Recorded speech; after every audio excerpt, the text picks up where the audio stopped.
davlat chiqargan mobil dasturga bog'lanib qolgan joyi bor edi. Juda ko'p murojaat qilishadi, Amina ishlamay qoldi yoki bo'lmasa qanaqadir hujjatlar o'tmayapti, ro'yxatga qo'yib bo'lmayapti. Registratsiya muammosi nimada bo'lgan doimiy ravishda? Biz vatandoshlarimiz yashab turgan joyga registratsiya qilolmagan. Hamma davlat tashkilotlari haligacha Aminani tan olmayapti.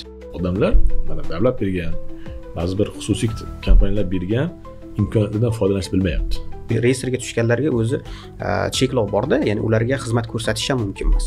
Hop, reyestr bilan bog'liq qanday muammolar bor? Ish beruvchilar o'zlari migrantlarni aldab qo'yapti. Ba'zilarki biz uydaminani topshirganmiz, seni topshirishing shart emas deb. Aslida bu ikkita alohida uydaminlar. Saxirovani o'sha kanalda o'sha savolga javob berilib, keyin o'chib tashlaganini ko'rdim. O'zlari bilmaydi, ya'ni o'zlari qonunchilik yaxshi tushunmaydi. Misol uchun bizda juda ko'p bo'ladi, ya'ni aytaylik, chunki qonunchilik murakkabda tushunarsiz o'zi aslida. Assalomu alaykum hurmatli vatandoshlar. Bugun biz mana Moskva shahridamiz. Moskvaga kelgandan keyin sizlar uchun bir foydali, ya'ni Rossiyadagi muhojirlarimiz, vatandoshlarimiz uchun foydali bir suhbat uyushtirmoqchi bo'ldik. Bilasizlar, biz vatandoshlar gurungimiz, ya'ni vatandoshlar podkastimiz bor. Doim Toshkentda bo'lib o'tgan. Hozir endi mana birinchi marta Moskvada ham shu Moskvaga kelganimizdan foydalanib shu kunni o'tkazmoqchimiz. Va albatta bugun birinchi navbatda Rossiyada bo'lgandan keyin asosan huquqiy muammolar, qonun bilan bog'liq, Rossiyada yurish bilan bog'liq muammolar ko'pchilikni qiziqtiradi, ko'pchilikni hozirgi tashvishga soladi. Shuning uchun ham bugun biz shu yerda mana shu Moskva shahrida amaliyot bilan shug'ullanib turgan yurist, o'zimizning ukamiz Naimjon Davlatov bilan suhbat qilishni reja qildik. Assalomu alaykum Naimjon. Sog'omsiz? Va alaykum assalom. Yaxshi, rahmat. Endi bugun biz bu gurungimiz bemalol erkin, bemalol haligi nima deydi, gaplashaveramiz o'zimiz ochiqchasiga hamma narsalarda. Iloji boricha shu vatandoshlarimizga bir foydali, manfaatli bir ma'lumotlarni biz ham bilib olsak, ular foydalansa yaxshi. Chunki haligi qonunda yozilgan bitta narsa, lekin amaliyotda doim ishlab yurgan odamda bir o'ziga yarasha nimasi bor, ya'ni o'sha amaliyotda bo'lib turgan muammolar, ularning yechimlari, qonunda ba'zi joylarda aytib o'tilmagan masalalar deyishga o'xshagan narsalar bor. Shuning uchun ham shularni bir siz bilan bir ko'proq ma'lumot bersak, o'ylaymanki vatandoshlarimizga foydali bo'ladi. Endi mana birinchi navbatda 1-sentyabrda Moskvada boshlangan bir mana shu tajriba haqida gapirib o'tirsak, ya'ni Amina mobil dasturi chiqdi. Moskva shahrida, Moskva viloyatida oldin registratsiyani o'sha borib qog'oz qilgan bo'lsa, hozirgi kunda Amina dasturi orqali qilyapti. Endi shu bilan bog'liq holatlar, muammolar haqida bir o'zingiz tajribadan kelib chiqib bir ma'lumotlar bersangiz. Xo'p, 1-sentyabrdan Aminaga o'tganligi Moskva oblastida juda ko'pchilikda o'zi ancha osonchilik bo'ldi. Ya'ni juda ko'pchilik migrantlarni qiyinchiligini oson qildi, lekin o'sha Amina ilovasi bilan yuzaga kelayotgan texnik muammolar juda hammani qiynayapti, chunki o'zi ilova juda kech tayyorlandi va hatto o'sha iPhone uchun adashmasam 1 oydan keyin tayyorlashdi va o'sha Android telefonlari uchun chiqarilgan ilovani o'zi 20 martadan ortiq обновление qilishdi. Ya'ni shunga qaramasdan haligacha o'sha texnik muammolar bor. Haligacha juda ko'p kamchiliklar bartaraf qilinmagan va eng yomon tomoni o'sha yuzaga kelayotgan texnik muammolarni aytaylik darhol hal qilib berish imkoniyati ham yo'q hozircha. Misol uchun o'sha migratsiya markazi Saxrovodagi konsultantlar, ya'ni Amina o'rnatishga yordamlashadigan konsultantlar ham faqatgina Aminani o'rnatib rasmga olib o'sha ochib berish imkoniyati bor xolos, ya'ni qanaqadir texnik muammoni u yerda darhol hal qilib bo'lmaydi. Va kimlargadir o'sha yuzaga kelib qoladigan holatlarni u yerda hal qilib berisha olmayapti. Faqatgina o'sha poddeshka nomeriga telefon qilinglar deyapti va poddeshka nomeriga odatda telefon qilib tushish qiyin. Odatdagidek.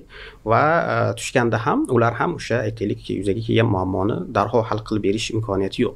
Ya'ni tushunishim bo'yicha Sahrodagi xodimlarda hech qanday aytaylik texnik imkoniyat yo'q. Ya'ni ko'rib, ya'ni nima muammo borligini ko'rib bera olmaydi ular. Bu imkoniyat faqatgina o'sha poddeshkada bor, lekin ular ham o'sha operativ qandaydir tezkorlik bilan hal qilish imkoniyati yo'q ularda. Ularga chatga yozish mumkinmi? Yo'q, endi ularda asosan chat ham qo'yilmagan. Faqatgina dasturda chat yo'q. Yo'q, faqatgina o'sha telefon bor va har doim ham ishlamaydi, ya'ni tushib bo'lmaydi. Va juda ko'p murojaat qilishadi, Amina ishlamay qoldi yoki bo'lmasa qanaqadir hujjatlar o'tmayapti, ro'yxatga qo'yib bo'lmayapti yoki bo'lmasa hattoki hamma narsa ishlab turgan, misol uchun aytaylik, geolokatsiya yoniq turibdi, Amina ishlab turibdi, уведомление kelyapti, SMS kelyapti, geolokatsiyani yoqqin, uchotdan chiqarilib tashlaysan, shunaqa degan nimalar kelyapti. Bunday olib qarasak, hammasi ishlab turibdi. Ya'ni shunaqa muammolar bo'lyapti haligacha. O'sha muammo bor-ku, lekin hali oddiy mobil dastur ishlamay qolsa mayli, lekin bu haligi muhojirda huquqiy holati bilan bog'liq, to'g'ri bog'liq dasturda ishlamay qolsa, demak o'sha haligi registratsiya bilan bog'liq muammo kelib chiqishi mumkin holati bilan. Ertaga shu orqali bir qanaqadir muammoga uchrashi mumkin. Uni yechishda haligi operativ yechishlar iloji yo'q. Yomon joyi shunda. Bir tomondan haligi registratsiya degan katta bir muammo, haligi ya'ni ayniqsa qaysi tomon, uy egasidan ruxsat olish degan tomoni hal bo'ldi. Ya'ni hozirgi kunda men bilishim bo'yicha uy egasidan ruxsat olish kerak emas. Ko'pchilik so'rayapti ham buni ham. Lekin birga joy borish kerak emas, qog'oz topshirish kerak emas. Haligi har oy oyda bir pul to'lab registratsiya qilinadi, u shart emas. Endi u Moskva shahri, Moskva viloyatida. Lekin ikkinchi tomondan anaqangi davlat chiqargan mobil dasturga bog'lanib qolgan joyi bor dedi shunaqa. Shunaqa, endi bizga juda ko'p murojaat qilishadi, ishlamay qoladi deb, afsuski biz ham hech qanday yordam bera olmaymiz. Biz ularga podeshkaga telefon qilinglar desak, ular aytadi ko'tarmaydi yo ko'tardi, yordam bera olmadi deydi. Biz aytamiz baribir telefon qilaveringlar, chunki hech kim telefon qilmasa ular muammo borligini bilmaydi-da.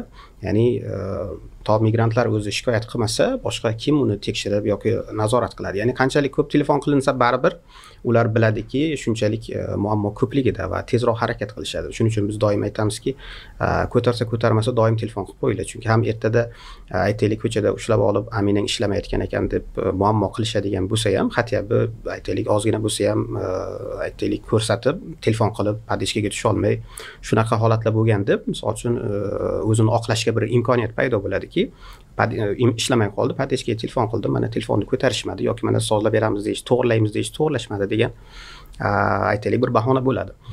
Bo'lmasa hozir uje ancha politsiya xodimlari ham, Rosgvardiya ham, boshqa ham hamma uje o'rganib olgan, to'xtatgandan darrov Aminangni ko'rsat deyapti. Ya'ni agar Amina ishlamay turgan bo'lsa, muammo qilishni boshlashadi. Shuning uchun foyda bersa bermasa podeshkaga telefon qilish kerak. Ya'ni ishlamay qoldim darhol. Bu texnik muammolar bo'lganda ba'zi kanallarda shunaqa bir masalalar chiqdi. Ya'ni o'sha dasturda keshni tozalab olish yoki obnovit qilish yoki o'chirib boshqatdan o'rnatish, shularga foydasi bo'lyaptimi? Endi kimgadir foyda beryapti, kimgadir foyda bermayapti. Ya'ni va hatto ba'zi telefonlarda yaxshi ishlab, ba'zi telefonlarda ishlamaydigan holatlar ham bo'lyapti. Yaqinda ham bir telefonda hali nima deydi? Kuchlirog'ida yaxshi ishlaydi. Endi shunaqa bo'lyapti shekilli.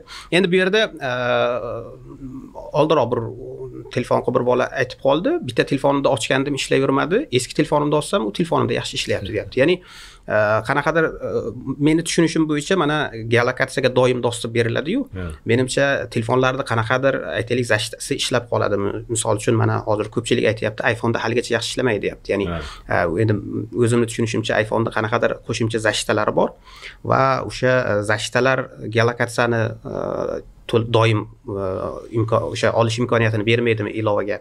Ya'ni shunaqa holatlar ham bo'lyapti. Endi telefonda yaxshirog'i asosan nimada muammo bo'lyapti? Ya'ni rasmga tushib joylash kerak. O'sha rasm o'tmay qoladi.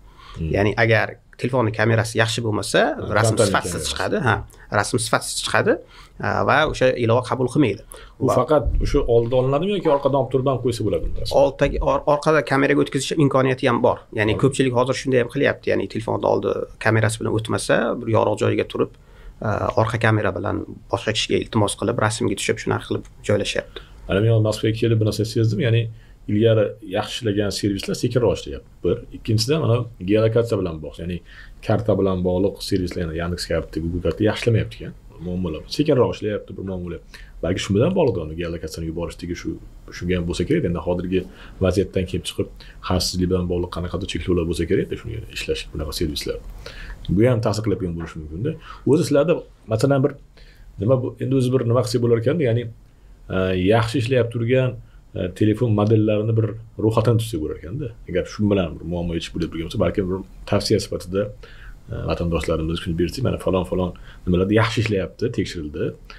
Qolganlari bilmaymiz, lekin falonlarda yaxshi ishlayapti, mabodo imkon bo'lsa, shundan foydalan degan ma'noda demoqchiman-da. Ya'ni masalan o'zi boshida aytildi, o'zi iPhone uchun mobil dastur chiqmaydi degan gap bor edi boshida. keyin paydo bo'lib qoldi. O'zi umuman ko'p bo'ldi endi iPhone borlar bitta Android olasizlar degan gap bor edi-ku.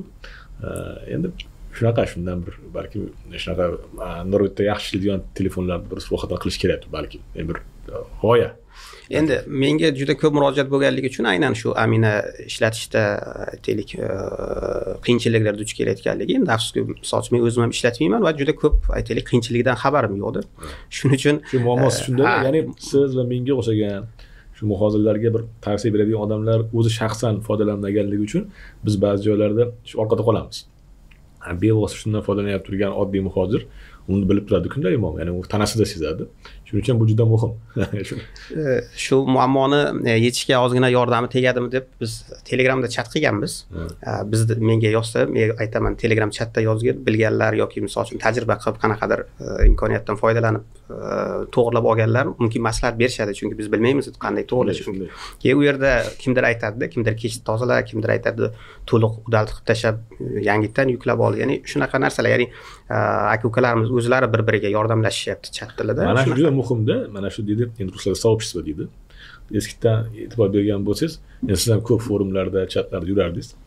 Ya'ni ijtimoiy tarmoqlarda, guruhlarda asosan rusiy zabonlar, shunaqa muhojirlar, rusiy zabonlar bir-biriga juda ko'p o'zlari maslahat berib, har bitta masalan mavzu bo'yicha tema ochilardida, undan keyin yaxshi javoblar beriladi, shundan ma'lumotlar olinardi. Bizlarda sal shunaqa tartibsizroq. Birinchidan bir sifatli javob berganlar ham kam bo'ladi, ikkinchidan tartibsizroq qilinadi. Ya'ni har bir inson o'zini endi tajribasi bor-da, bevosita qilyapti. Masalan bir yurist yoki bir jamoat faoli doim ham ana o'sha aynan uni holatiga tushmagan bo'lishi mumkin. Shu vatandoshlarimiz, ya'ni o'zimiz bir-birimizni shu nima deydi, tajribamiz bilan ulashib, menda falon holatda bunaqa bo'ldi deb turib, iloji boricha haligi imloviy xatolarsiz chiroyli qilib yozib, kerak bo'lsa balkim skrinshotlar bilan qo'yilsa, balki shu qisqa bir postga yoki maqolaga o'xshagan narxni jo'natilsa guruhlarga biz ham foydalanamiz, siz ham foydalanasiz, biz ham foydalanamiz. Ya'ni boshqa vatandoshlarimiz ham foydalanadi. Ya'ni o'zimiz o'zaro bir-birimizga yordam berish nimasini rivojlantirishimiz. Mana shu bizda negadir o'zbek zamonlarida shu narsa uncha rivojlanmagan. Ya'ni jamoaviy bir shunaqa ishlarni amalga oshirish. Biz kutamiz, kimga bir qilib berish kerak biz deb. Lekin tushunish kerakki, odatda mana shu jamoat faollari, yuristlar ularning hujjatlari patent bilan bog'lanmasdi. Ya'ni oddiy muhojirdan sal uzoqroq degan bo'lardim. Chunki o'zlari masalan qaysidir VNJ olgan, RVP olgan yoki Rossiya fuqaroligini olgan. Ya'ni oddiy muhojirda bo'ladigan muammolarga kamroq uchraydi o'zi shaxsan. Shuning uchun ham ba'zi narsalarda o'tkazib yuborishi mumkin, orqada qolishi mumkin. Lekin mana shu bevosita shu keyin hayotda ming xil vaziyat bo'ladi. Har xil vaziyatlarda dastur qanday ishlayapti, qonun qanday ishlayapti, joylarda, har bitta viloyatda, rayonda. Ana o'sha misol uchun o'sha RVPni ham bilamiz, har bitta viloyat farqi bor, topshirishda ham, boshqasida ham. Ana o'sha narsalarni bir-biriga yuborib turish kerak. Yuborib tursa, keyin siz ham bizga o'xshagan odamlar keyin unda bir chiroyli material qilib qo'yamiz. Mana falon viloyatda amaliyot shunaqa ekan. Shunaqa talab qilyapti, falon kunda qabul qilyapti, falon kunda qabul qilmayapti yoki falon kunda buni talab qilyapti degan narsalarni ko'proq shu vatandoshlarimiz yuborishlari kerak demoqchiman-da shunaqa. Endi bu mavzuda ham mana savollar keladi. Ish joyimda yashayman, shu yerda Aminaga kiritsam bo'ladimi deb yoki bo'lmasa mana qurilishda yashaydiganlar bor, o'sha vagon bitovkalarda yashaydiganlar. Endi bu narsa haqida qonunda bir aniq gap yo'q. Mana shu joyni alohida bir nima qilaylik, muhim mavzu. Odatda haligi men e'tibor berdimda, hatto hozir MVD tomonidan yaxshi bir kanal ochilgan, migratsion post degani, ko'p narsalar bergan. Migratsiya Saxarvani ham nimasi juda yaxshi bergan, savol javob qilib. Lekin ba'zida shu eng asosiy joylar qolib ketadi. Masalan, hamma so'rayib turgan narsa, birinchidan uy egasi rozilik kerakmi, yo'qmi degan narsa, endi uni yozdi, yaxshi, uy egasi rozilik kerak emas. Lekin registratsiya muammosi nimada bo'lgan doimiy ravishda? Biz vatandoshlarimiz yashab turgan joyga registratsiya qilib bo'lmagan. Ba'zida uy egasini roziligi bo'lmagan, ba'zida u yashab turgan joyni o'zi umuman registratsiya qo'yib bo'lmaydi. Chunki yo bu qurilish obyekti yoki biron bir bozor yoki bir vokzallik bilan ish qilib, ya'ni davlatning ro'yxatida yashash joyi sifatida ro'yxatdan o'tmagan joyda yashab turibdi. Bitovkada yashayapti vaqtincha. Endi shularga o'sha Amina orqali registratsiya qilsa bo'ladimi yo'qmi degan savol ochiq qoldi. O'sha Saxarova ham javob bermadi, men e'tibor berib chiqdim. Sizga ham chiqdi, sizda bo'lsa, aloqaga chiqdim mana masala bo'yicha. Chunki bu muhim savol. Chunki ko'p odamlarimiz qurilishda ishlayapti, boshqada ishlayapti, yashab yurishibdi. 2 xil, 3 xil javoblar kelyapti. Men agar to'g'ri tushungan bo'lsam, o'zi aslida hozirgi kunda har bir o'sha Moskva shahri Moskvada kelgan muhojir, ishga kelgan muhojir, demak, Saxarova migratsiya markazini manziliga ro'yxatdan o'tyapti, to'g'rimi? Registratsiya qilinyapti yuridik tomondan. Undan lekin yashab turgan joyini lokatsiyani yuborish kerak. O'sha joyda mana shunaqa narsa qanday bo'lyapti amaliyotda? Ya'ni o'sha turar joyi bo'lmagan, yashash joyi bo'lmagan obyektlar bo'lsa. Endi hozircha o'sha o'zingiz aytganingizdek qonunchilikda bu haqida hech qanday ma'lumot yo'q va o'sha aytaylik davlat tashkilotlaridan ham hech qanday ma'lumot berilgani yo'q haligacha. Savollar berilsa ham yo javob berilmaydi yoki qanaqadir mujmal javob beriladi, undan bir xulosa bittasini ko'rdim. Saxirovani o'sha telekanalida o'sha savolga javob berilib, keyin o'chib tashlaganini ko'rdim. Hattoki o'sha mana ro'yxat turibdi savol javoblarda. Shu savol bittasi bor, shunga yaqin savol. O'sha keyin nimasi yo'qib ketgan. Chunki preslab qilingan versiyasida bor, undan o'tsiz asosiga o'tyapti, u esa yo'qolib qolgan nima. Ya'ni hatto shunaqangi darajada. Endi men tushunishimcha bu migratsiya o'sha Saxirodagi migratsiya markazini kanallarini shunchaki SMMchilar yuritadi. Ya'ni u yerda hech qanday aytaylik qonunan savollarga javob berishga mas'ul odamlar yo'q shekilli. Chunki men o'zim ham yozganimda ya'ni qaysi qonunda belgilangan ertada bunday qilsa muammo bo'lmaydimi degan savollarga oxirida aytadiki, sizlar MVDga murojaat qilinglar, ya'ni o'sha migratsiya markazi UVMga murojaat qilinglar, upravlение по вопросам migratsiyaga murojaat qilinglar deyapti. Ya'ni ular ham mas'uliyatni bo'yniga olib bir aniq javob berisha olmaydi oxiriga bor. Ya'ni ular ham menim tushunishimcha o'sha bor ma'lumotni shunchaki tarqatishyapti xolos. Ya'ni o'zlaricha nima qilishyapti. Ya'ni ular hech qanday nimaga ega emas, kompetensiyaga harakat qilishyapti-da. Ular odamlarga tushunarli tilda o'shalarni yig'ib, bir joyga yig'ib juda faol. Ya'ni mana shu ayniqsa Amina bo'yicha juda faol ishlashdi. Umid qilamiz hatto alohida kanal ochib o'zbekcha ham, ruscha ham, boshqa tillarda ham qilyapti shekilli. Lekin juda faol, yaxshi. Lekin mana shu doimligi eng asosiy joyga qolib ketib qoladi. U ham muammo meni fikrimcha ana o'shalarda o'zi shu patent orqali, Amina orqali yurmaganligidan, ya'ni o'sha SMMchisi ham, xodimi ham, Rossiya fuqarosi albatta. Ana shu muammo qolib ketadi. Bu juda ham muhim. Endi amaliyotda mana shu narsalar qanday bo'lyapti, hal bo'lyapti? Chunki menga bitta skrinshot keldi. Ya'ni o'sha uyning adres, uyning kvartira raqami yo'q. O'tgan. Ro'yxatdan o'tgan, yashil turibdi. Bitta keldi, o'tdi. Chunki jonli efirda shu savolga javob berish kerak edi, tushunarsiz edi. Sizda qanaqa amaliyot? Menda 2-3 kishi tashashdi. Imенно nimada o'sha qurilish obyektida, hali qurilish obyekti hali qurilmagan, endi qurilish boshlangan joyda qo'ygan ekan. Va u o'sha manzil kiritadigan joyda kartadan ko'rsatish mumkin-da. Kartadan shunchaki o'sha lokatsiyani ko'rsatgan xolos. Ko'rsatgan paytda o'sha jiloy kompleksning nomi chiqib turibdi. Ya'ni aytaylik, ulitsa yo'q, ko'cha nomi yo'q. O'sha aytaylik uyning raqami yo'q, faqatgina o'sha jiloy kompleksning nomi chiqib turibdi. Ya'ni qabul qilgan, muammo bo'lgani yo'q, yuryapmiz deyishdi. Ya'ni 2-3 kishi shunday deb chiqishdi.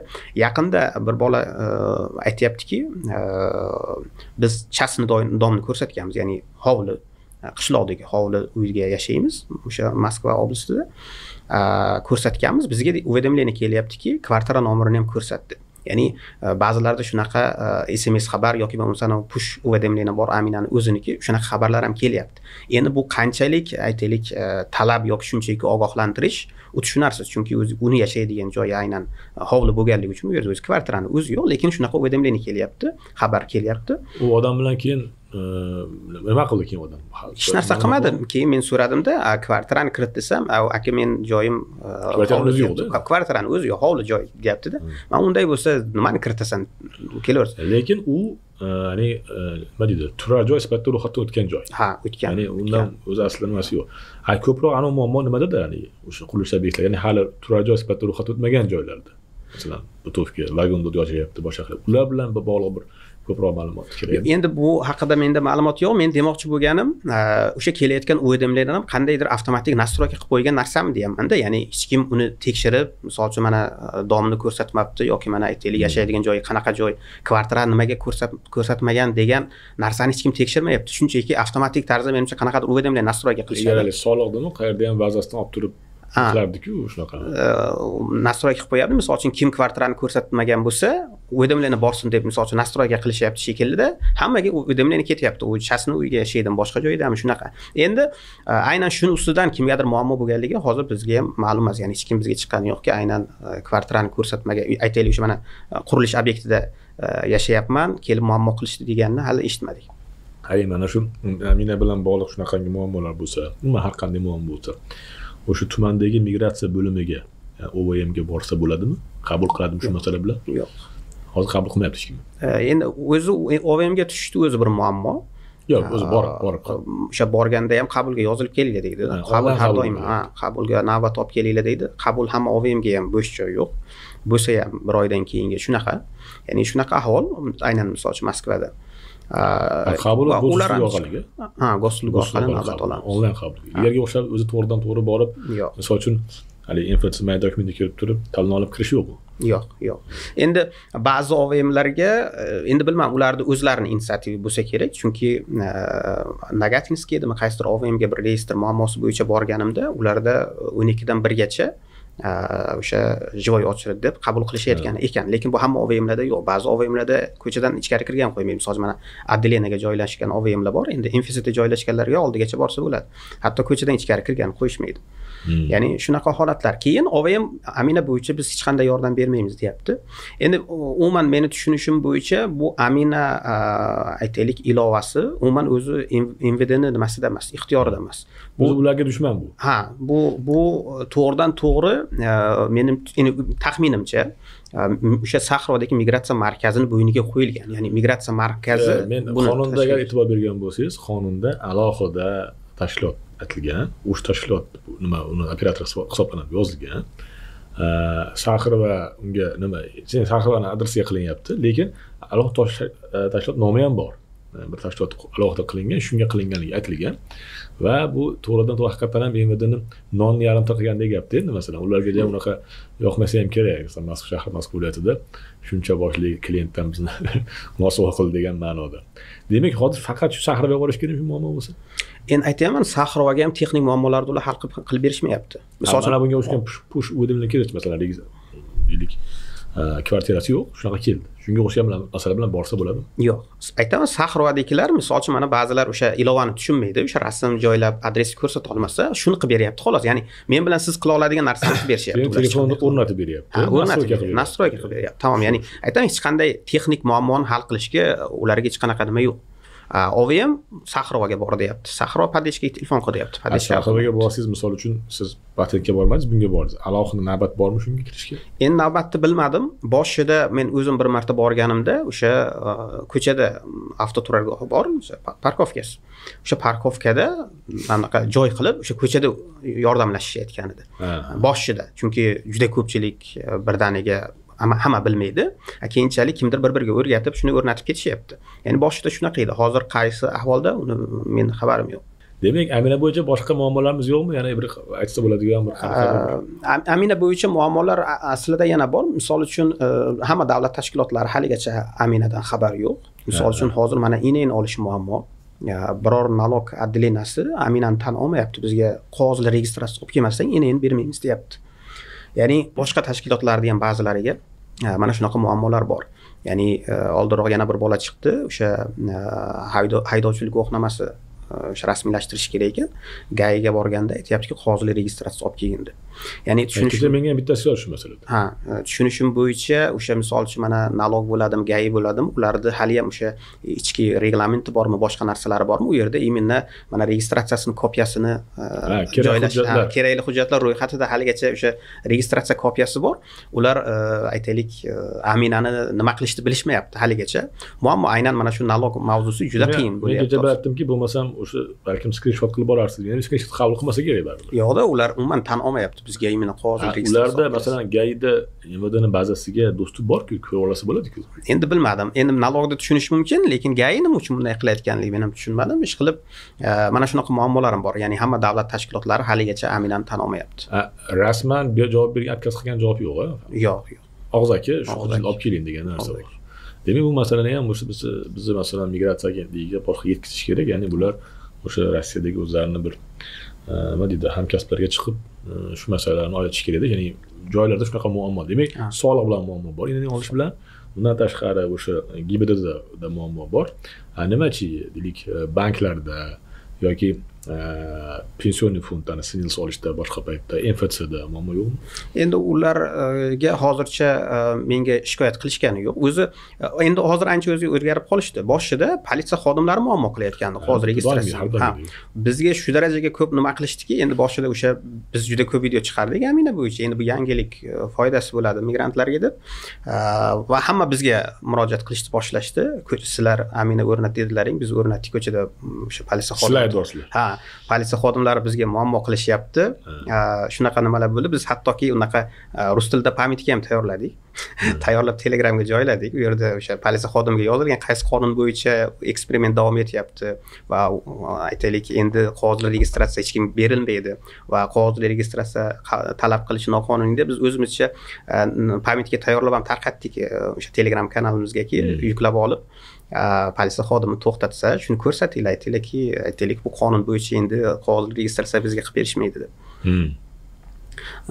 Endi boshida shunday edi. Endi mumkin asta-sekinligi bilan boshqa davlat organlari ham xabardor bo'lib muammolar kamayar. Shunday. Endi mana o'sha Aminani oxirida ham bir bor eslatib qo'yishimiz kerak. Bu Amina dastur orqali registratsiya qilish faqat Moskva shahri va Moskva viloyatiga kelganda ham ish maqsadida, ishlash uchun kelganlar uchun, boshqalar uchun o'qishga kelgan, частный bilan kelgan, boshqa maqsadlarda kelganlar, davolanish kelgan ularga nima va boshqa viloyatlarga aloqasi yo'q. YouTube'da savol beryapti, nima qanday registratsiyani cho'ziladi Amina orqali. Tushunishim bo'yicha registratsiyani cho'zish degan tushuncha yo'q Aminada. O'sha lokatsiyani tashlab turibsiz, demak o'shuni o'zi bo'ldi. Ya'ni o'zi avtomat cho'zib qoldi, sizlar hech qayerga borib alohida bir cho'zilish uchun hujjat topshirishingiz shart emas unaqa narsa. Hali endi vaqt ko'p o'tmadi, amaliyot hali shakllanmagan bo'lsa kerak, ya'ni Amina qilib keyin boshqa viloyatlarga borib kelganlar bo'char unaqa bir yo bor masalan boshqa 5-6 kun bir haftaga chiqib keldi. Ular nima bo'lyapti, qanaqa bir muammolar duch kelyapti degan narsadan hali savollar yo'q sizlarda. Yo'q, endi hozircha biz hammaga aytamiz, boshqa regionga ketsangiz bir aytaylik qisqa muddatga bo'lsa ham harakat qilib registratsiya qilib olishga deb, chunki hech kim aytaylik vaziyatni o'rganib nima qilib o'tirishmaydi-da. Shartta ular vidvareni qo'ryapti. Hozir vidvareni qilish ham oson bo'lgan, endi o'zi qilyapti. Shuning uchun biz aytayapmizki, boshqa regionda borganda tezroq registratsiya qilib olish kerak baribir. Chunki u regionda Aminada umuman xabari ham bo'lmasligi mumkin-da. Ya'ni ko'chada ushlab olib registratsiyang qani deganda Aminani ko'rsatsa mumkin, u umuman Aminadan xabari ham yo'qdir. Shuning uchun muammo bo'lmasligi uchun boshqa regionda borganda darhol registratsiya qilib olgan yaxshi. Bo'ldi, Amina bilan tushunarli. Endi yana bir xavfli bir hammaga muammo qilib turgan narsa bu reyestr kontrolируемых лиц, reyestr haqida gaplashdik.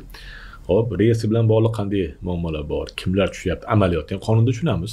Amaliyotda kimlar tushyapti reyestrga? Nima muammolar bor? Qanday chiqarsa bo'ladi degan savol bor-da. Xo'p, reyestr bo'yicha endi asosiy bizga ko'p bo'layotgan murojaatlar biz o'sha zapros yozib, zaявление yozib aniqlaganda kelib chiqayotgan narsa asosan patent olib 2 oy ichida уведомление topshirmaganlar bo'lib chiqyapti. Ya'ni juda ko'pchilik. Bu narsa aytaylik o'tgan yil boshlangan bo'lsa, o'sha fevral oyida adashmasam, 2024-yil fevral oyida o'sha уведомление topshirish talabi qo'shilgan edi va boshida unchalik buni jiddiy qarashgani yo'q va hozirgi kunda juda qattiq nima qilishgan, ya'ni bir kun o'tdimi tamom. Ya'ni juda tez patent annud qilishyapti. Va annud bo'lgandan keyin darhol o'sha reyestrga tushib qolishyapti. Bu yerda o'sha уведомление topshirmaslikka asosiy muammolardan bittasi bu o'zi qonunda oldindan ish beruvchi уведомление topshirardi.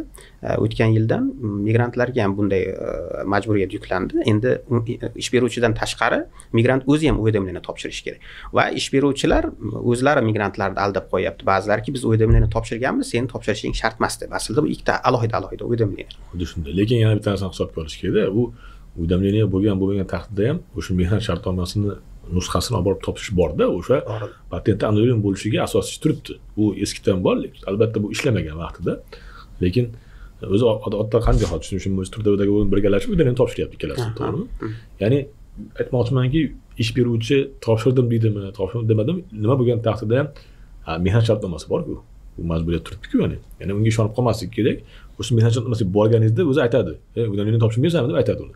Ya'ni bir-biriga bog'liqda. Shuning uchun bu yerda shu isdan chiqarish kerak. Ya'ni patent oldingmi, nima qilib bo'lsa ham shartnoma qilib topshirib qo'y 2 oyda. Bo'lmasam o'yin bo'ladi, keyin dabdala bo'ladi degan narsani. Endi o'ylamlar bo'yicha ikkinchi masala bu o'sha 2 oy ichida ba'zilar o'sha ish topa olmaydi. Ya'ni rasmiy ish va nima qilishini bilmaydi. 2 oy o'tib ketadi. Shuning uchun nima bo'ladi? Biz Biroz kechirasiz. Nima bo'ldi? Ilgari masalan qonunchilik bo'yicha faqat o'sha yuridik ya'ni yuridik shaxslarda ishlaganlar bo'lardi, talab qilinadi qonun bo'yicha. Jismoniy shaxslarga talab bo'lmaydi, ya'ni shaxsiy ishlab yurgandagi bunaqa talab yo'q edi. Hozir umumiy hammadan talab qilyapti. Hammada talab. Uydaman chunki umida hammadan talab qilinadi-da. Shunday. Hammada talab qilinyapti va ba'zilar o'sha ish topa olmaganligi uchun kechikib patentini kuydirib qo'yapti. Ya'ni patenti o'sha anul bo'lib qolyapti. Bizga juda ko'p murojaat qilishadi. Biz ularga maslahat bergan bo'lardik. Ya'ni endi takror aytyapmiz. Misol uchun patent olgandan keyin 2 oy ichida rasmiy ish topa olmasa, bugungi kunda mana yetkazib berish xizmati bor dastavkada. Ya'ni o'sha dastavkaga ishga kirish kerak. Misol uchun mana Yandex.da bor, Yandex Lavka bor, Amazon Fresh bor. Ya'ni bunga o'xshash hozir juda ko'p. Deyarli hamma o'sha aytaylik oziq-ovqat bilan sotish bilan shug'ullanadigan marketlarda, nimalarda hammasini o'zining dastavkalari bor. Xohlaganiga ishga kirish mumkin. Uni nima tomoni? Yaxshi tomon ular o'sha borgan zahoti dogovor qilib berishyapti. Ya'ni ishga qabul qilishyapti va o'sha zahoti MVDga o'ydamdan yuborishyapti. Ya'ni o'zlarining o'sha kunning o'zida firma o'sha tashkilot nomidan o'ydamdan yuborishyapti va dogovorni olgandan o'sha migrantlarimiz ham o'ydamdan yubora olishi mumkin. Chunki ba'zan agar tashkilot hali o'ydamdan yubormagan bo'lsa, migrantdan o'ydamdan ham qabul qilmaydi, chunki tashkilot hali bizga o'ydamdan yubormagan deb. Bularning qulay tomoni, tushunishimcha hammasi o'sha avtomatlashtirilgan, o'sha aytaylik migrantga dogovor berdimi, o'sha zahotiyoq o'ydamdan nimaga yuborilyapti. Va bu ikkinchi tomondan to ish topgunicha o'sha dastavkada ishlab turadi.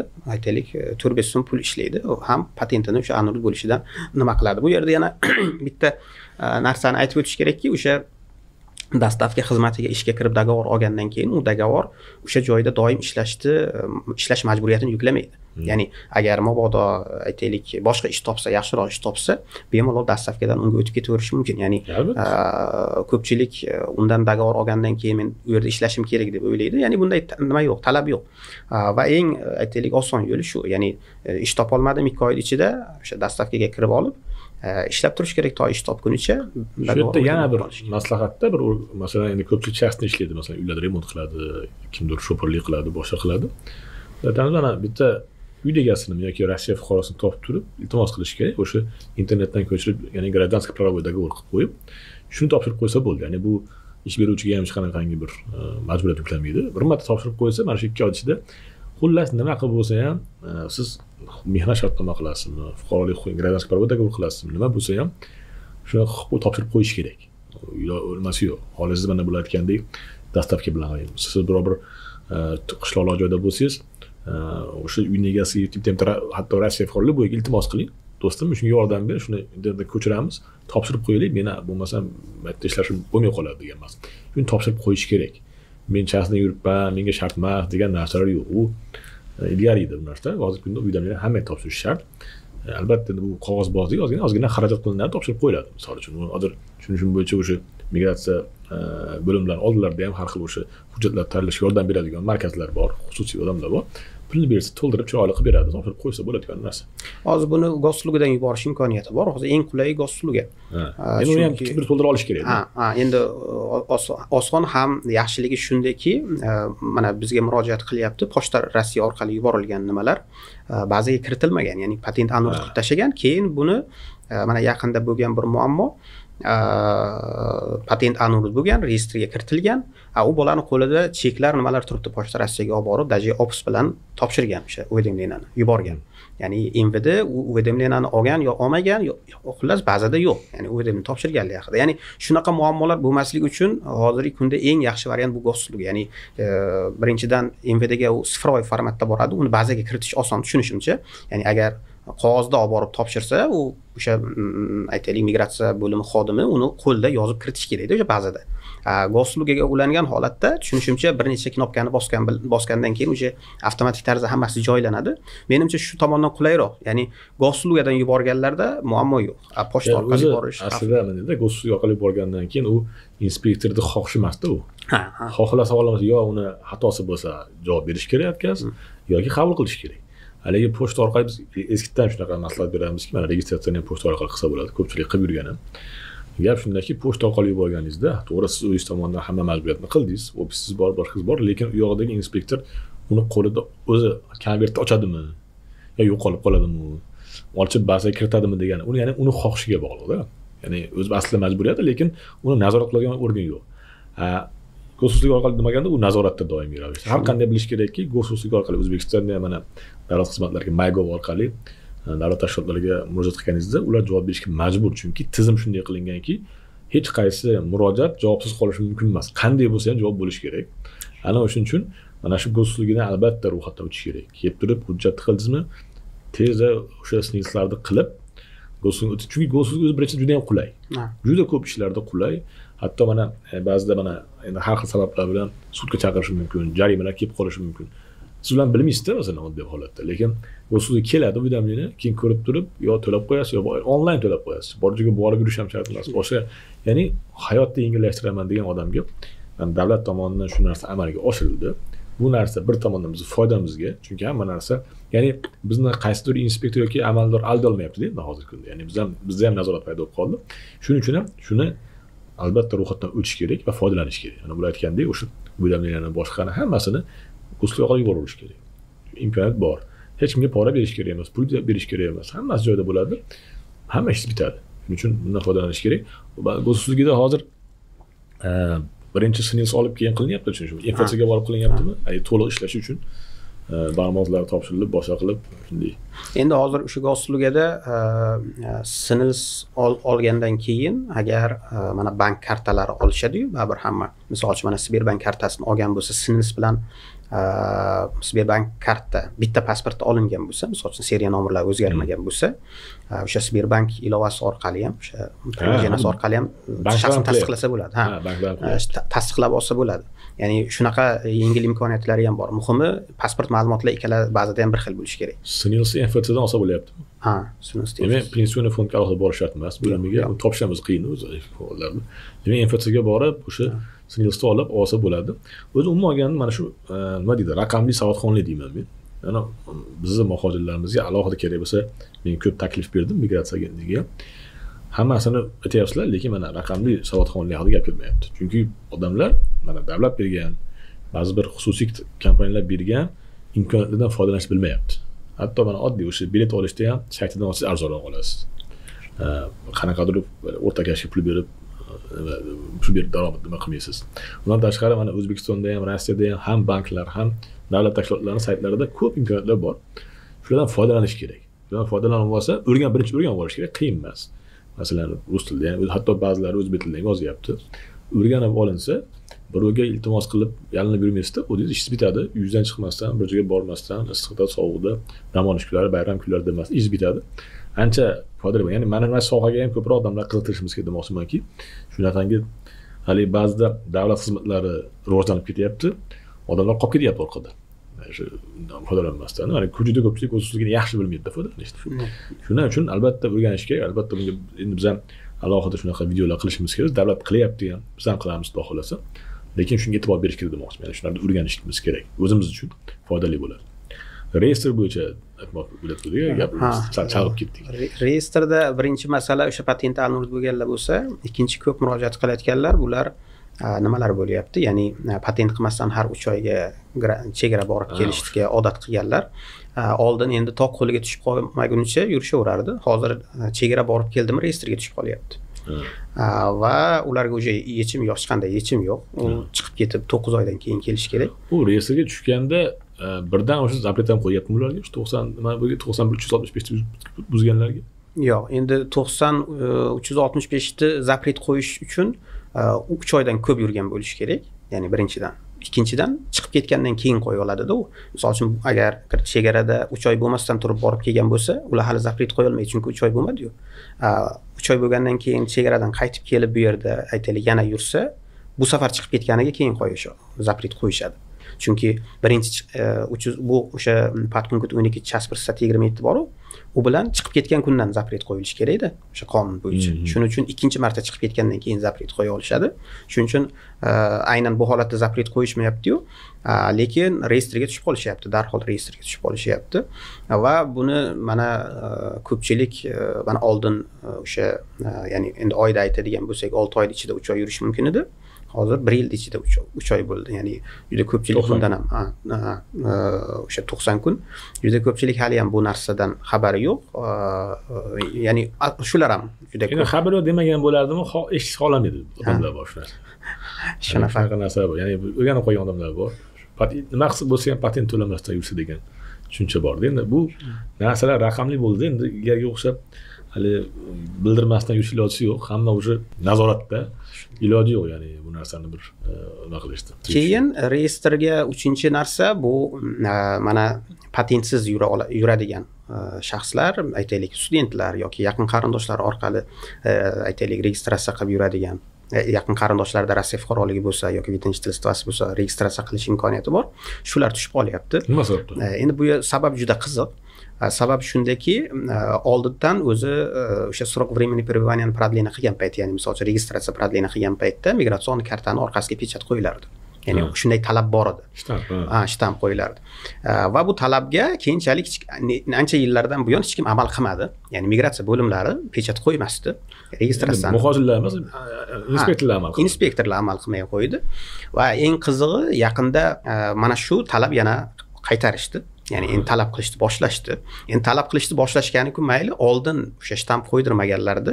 O'sha срок времени пребывания, ya'ni Rossiyada bo'lish huquqini buzgan deb ularni ham reyestrga tiqib qo'yishyapti. Va bu yerda asosiy jabr ko'rayotganlar studentlar bo'lyapti. Chunki u mana MVD uchun bu nelegal, ya'niki срок времени пребываниясini продление qilmasdan yurgan, ya'ni uzaytirmasdan yurgan. MVD uchun u chiqib ketib 9 oydan keyin kelish kerak. O'shanda ham endi zapret qo'yilmasa kelish kerak.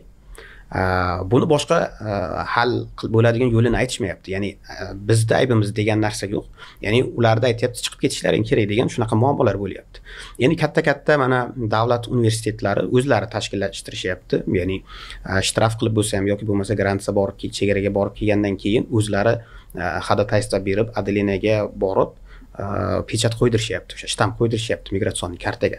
Ya'ni o'sha o'quvchilari aytaylik 9 oy chetda yurishga majbur bo'lmasligi uchun va boshqa aytaylik kichkina universitetlar, shaxsiy universitetlar, mana chasnalar bunday ishlar bilan shug'ullanishmayapti. Ya'ni juda ko'p aytaylik studentlar mana shunaqa qiyinchilik holatiga tushib qolishgan. Demak, registratsiyani o'sha muddatni uzatilgan paytda talab qilish kerak, orqaga migratsion orqasiga shtamp qo'yib berishlar. Juda anaqa g'alati narsa-da, o'sha migratsion uchetga o'xshagan g'alati narsa, chunki endi o'zi ko'ryapti, odam kelyapti, migratsion uchetga cho'zib beryapti. Bu yerda o'zlari qo'yish kerak bo'lgan o'sha nima deydi, Dag'iston instruksiya bo'yicha qo'yish kerak bo'lgan shu masala bo'yicha, masalan, sudebniy praktikada, amaliyotda biron bir inspektorni mana shu davlat inspeksiya bo'yicha o'zini vazifasini bajarmaganligi uchun javobgarlikka tortish imkoni bo'lmadimi birorta? Yo'q, yaqinda menga xuddi mana shu aytganingizdek boshqa bir yurist ham kasbimiz yozib qoldi. Ya'ni ular aytayaptiki, mitishda adashmasam, registratsiyasi bor, shtamp yo'qligi uchun sud uydirayni qilibdi.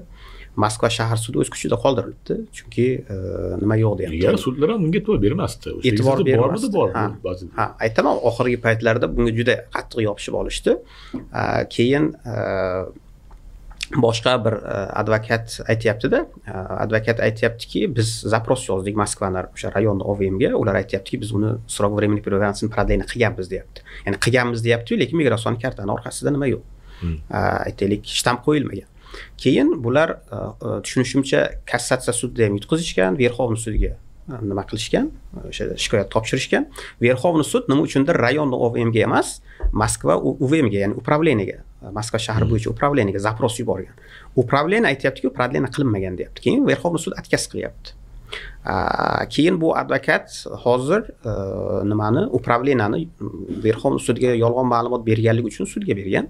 Endi bilmadim, agar shu ish oxirigacha borilsa, bilmadim qanday hal bo'ladi. Endi topshirish to'g'ri. Mana savolga qarang. Xo'p, срок временного пребывания, ya'ni shtamp qo'yilgani uchun cho'zilib qolmasa kerak-ku, u MVDning bazasida ham qayerdadir atmetga qo'yilarmikan prodyon deb? Ana shu atmetka muammo bo'lyapti-da. Ya'ni o'zi ba'zida aytmoqchiman. Shtampda emas. Chunki migratsiya karta shtampni qalbakisiga ham qo'yib olsa bo'ladi. U farqi yo'q-da, masalan, u qog'ozcha xolos. Lekin MVDning bazasida mana shu cho'zilgan haqida ma'lumot bo'lishi kerak-ku. O'zi tartib bo'yicha o'sha MVDning ichki reglamenti bo'yicha o'sha mana patentdan boshqa срок времени пребывания продления qiladiganlar bor, yaqin qarindoshlar, studentlar. U bo'yicha o'sha OVM boshlig'i qaror qabul qilish kerak ekan. Ya'ni qog'ozda qaror qabul qilish kerak ekan. Ya'ni ular uchun qog'ozbozlik ekan. Ha, qog'ozbozlik ekan o'zi bu aslida. Ya'ni o'sha advokat aytayaptiki, biz mana o'sha Moskva OVMini sudga berishdan oldin biz rayonda borib o'sha qarorni oldik deyapti. Endi tushunishimcha mumkin qarorni o'sha paytda qilishmagan bo'lsa ham, advokat zapros yuborgandan keyin mumkin o'sha aytaylik orqachisilar bilan sana bilan qaror chiqarib berishgan. Ya'ni u aytayaptiki, biz o'rganib chiqsak, aslida o'sha MVDning ichki reglamenti bo'yicha ham o'sha OVM boshlig'i qaror qabul qilish kerak ekan. Ya'ni qaror qabul qilib, aytaylik, migratsion kartaga shtamp qo'yib, bazaga kiritish kerak ekan bu ma'lumotni. O'zi mana shu bazalardan mana o'rganilgan paytda shu yerda alohida bo'limi bormi? Ya'ni o'sha срок времени продлен degan joyi bormi? E'tibor berganmiz shunga. Men e'tibor bermagan ekanman hech payt. Yo'q, endi hozir mana yangi bazaga o'tishgan, o'sha GISMU degan bazada o'tishgan. U yerda срок времени пребывания degan joyi bor. Endi proдлен uzaytirilgan faqatgina u yerda ana yangi kelgan odamga 90 kun turadi. Keyin o'sha kamayib ketaveradi. Ya'ni uzaytirilgan paytda o'shani yana uzaytirib qo'yishyapti. Un bilan migratsion uchun muddatiga ikkalasi alohida nimami? Ichi ekanmi yoki bittami? Yo'q, alohida. Bu shunchaki u qanaqadir aytaylik falon muddatga uzaytirildi, unaqa batafsil ma'lumot yo'q, faqat срок времени пребывания degan joyida o'sha chiqib turibdi. Masalan, yangi kelgan odamga 90 kun yoki mana 70 kun qolgan shunaqa chiqib turibdi-da. Shunaqa endi o'zi ba'zilar o'zi doim ham yaxshi ishlamaydi. Hamma joyda muammo. Ya'ni hozirgi kunda imенно mana shu shtamp orqasidan mana shunaqa muammolar kelib chiqyapti. Ya'ni boya aytganim o'sha mitishida o'sha udvareniya qilishgan bolani ishi bo'yicha aytayapti, mitish registratsiya qilib bergan, nima qilib bermagan, ya'ni срок времени пребывания продление qilmagan degan nima bor-da. Keyin nima qilsak bo'ladi? O'zi aslida birinchi срок времени пребывания cho'ziladi, undan keyin bu fiksatsiya, ya'ni registratsiya qog'oz beriladi, migratsion uchun beriladi. Chunki migratsion uchun qog'ozi bu Rossiyada yashash huquqi bo'lmagan, yurish huquqi bo'lmagan odamga berilmasligi kerak-da. Chunki bu migratsion faqat qog'ozda bir fiksatsiya qilish xolos bu holatda. Aslida shunaqa tushuntirgan MVD xodimlari bizga. Birinchi срок времени bilan продлевается, потом фиксируется, правильно? Shunaqada mana da bo'lish kerak. Shuning uchun menga maslahat so'raganda men aytdim, bu ish bo'yicha Verxovniy sudgacha ham borishdi, foydasi yo'q. Ya'ni hozir buni o'sha aytaylik kassat sudiga murojaat qiling, Moskva shahar sudi, областной sud o'z kuchida qoldirilgan vidvareniyani bekor qilib bermagan, migratsion kartaga shtamp yo'qdi. Keyin men aytdimda, hozir birinchi bo'lib nima zaявление yozish kerak. Незаконная организация migratsiya bo'yichami, boshqami, ya'ni именно o'sha mitishini, OVMini ustidan nima yozish kerak? Nima uchun noqonuniy yurgan odamga registratsiya qilib berilgan. Ya'ni masalada bu tomondan yondashilmasa, sizlar hech qanday dokazatsiya olib bora olmaysiz. Ya'ni aytaylik kassat sudi ham, Verxovniy sudi ham aytadiki, shtamp yo'qmi, значит, продление qilmagan. U uni aybi deydi-da. Ya'ni bu yerda aytaylik OVMni xodimlarini aybi borligini avval bu tomonlama isbotlash kerak-da. Misol uchun o'sha qanaqadir jinoiy javobgarlik tortiladimi yo boshqami. Ya'ni nima qilib bo'lsa ham avval bu tomondan dalil isbot yig'ib keyin yuqoriga chiqish kerak-da. O'zi mana shu joyda yana bitta mina bor, men aytaman, o'sha migratsiya qonunchiligida qo'yib bitgan minalar bor. Bu shunaqangiki, Rossiya qonunchiligi ba'zi punktlari ishlamay turadi-da. Mana o'sha mehnat shartnomasi topshirilmaganda anonim bo'lish ham 10 yil ishlamadi deyarli-da. Keyin mana endi hozir o'sha uylarni topshirish talab qilish boshlagandan keyin qattiq ishlab, orada ishlagan ilgari, lekin doim anaqa yaxshi ishlashi uylardan keyin boshlandi. Yana bitta mina bor, bilasizmi, o'sha nima haqida, migratsion uchun va uylarga bo'yicha. Erta qozilganki, agar fuqaroda временный пребывание cho'zilishga asos paydo bo'lgandan keyin 3 kun ichida migratsion uchun cho'zib olish kerak.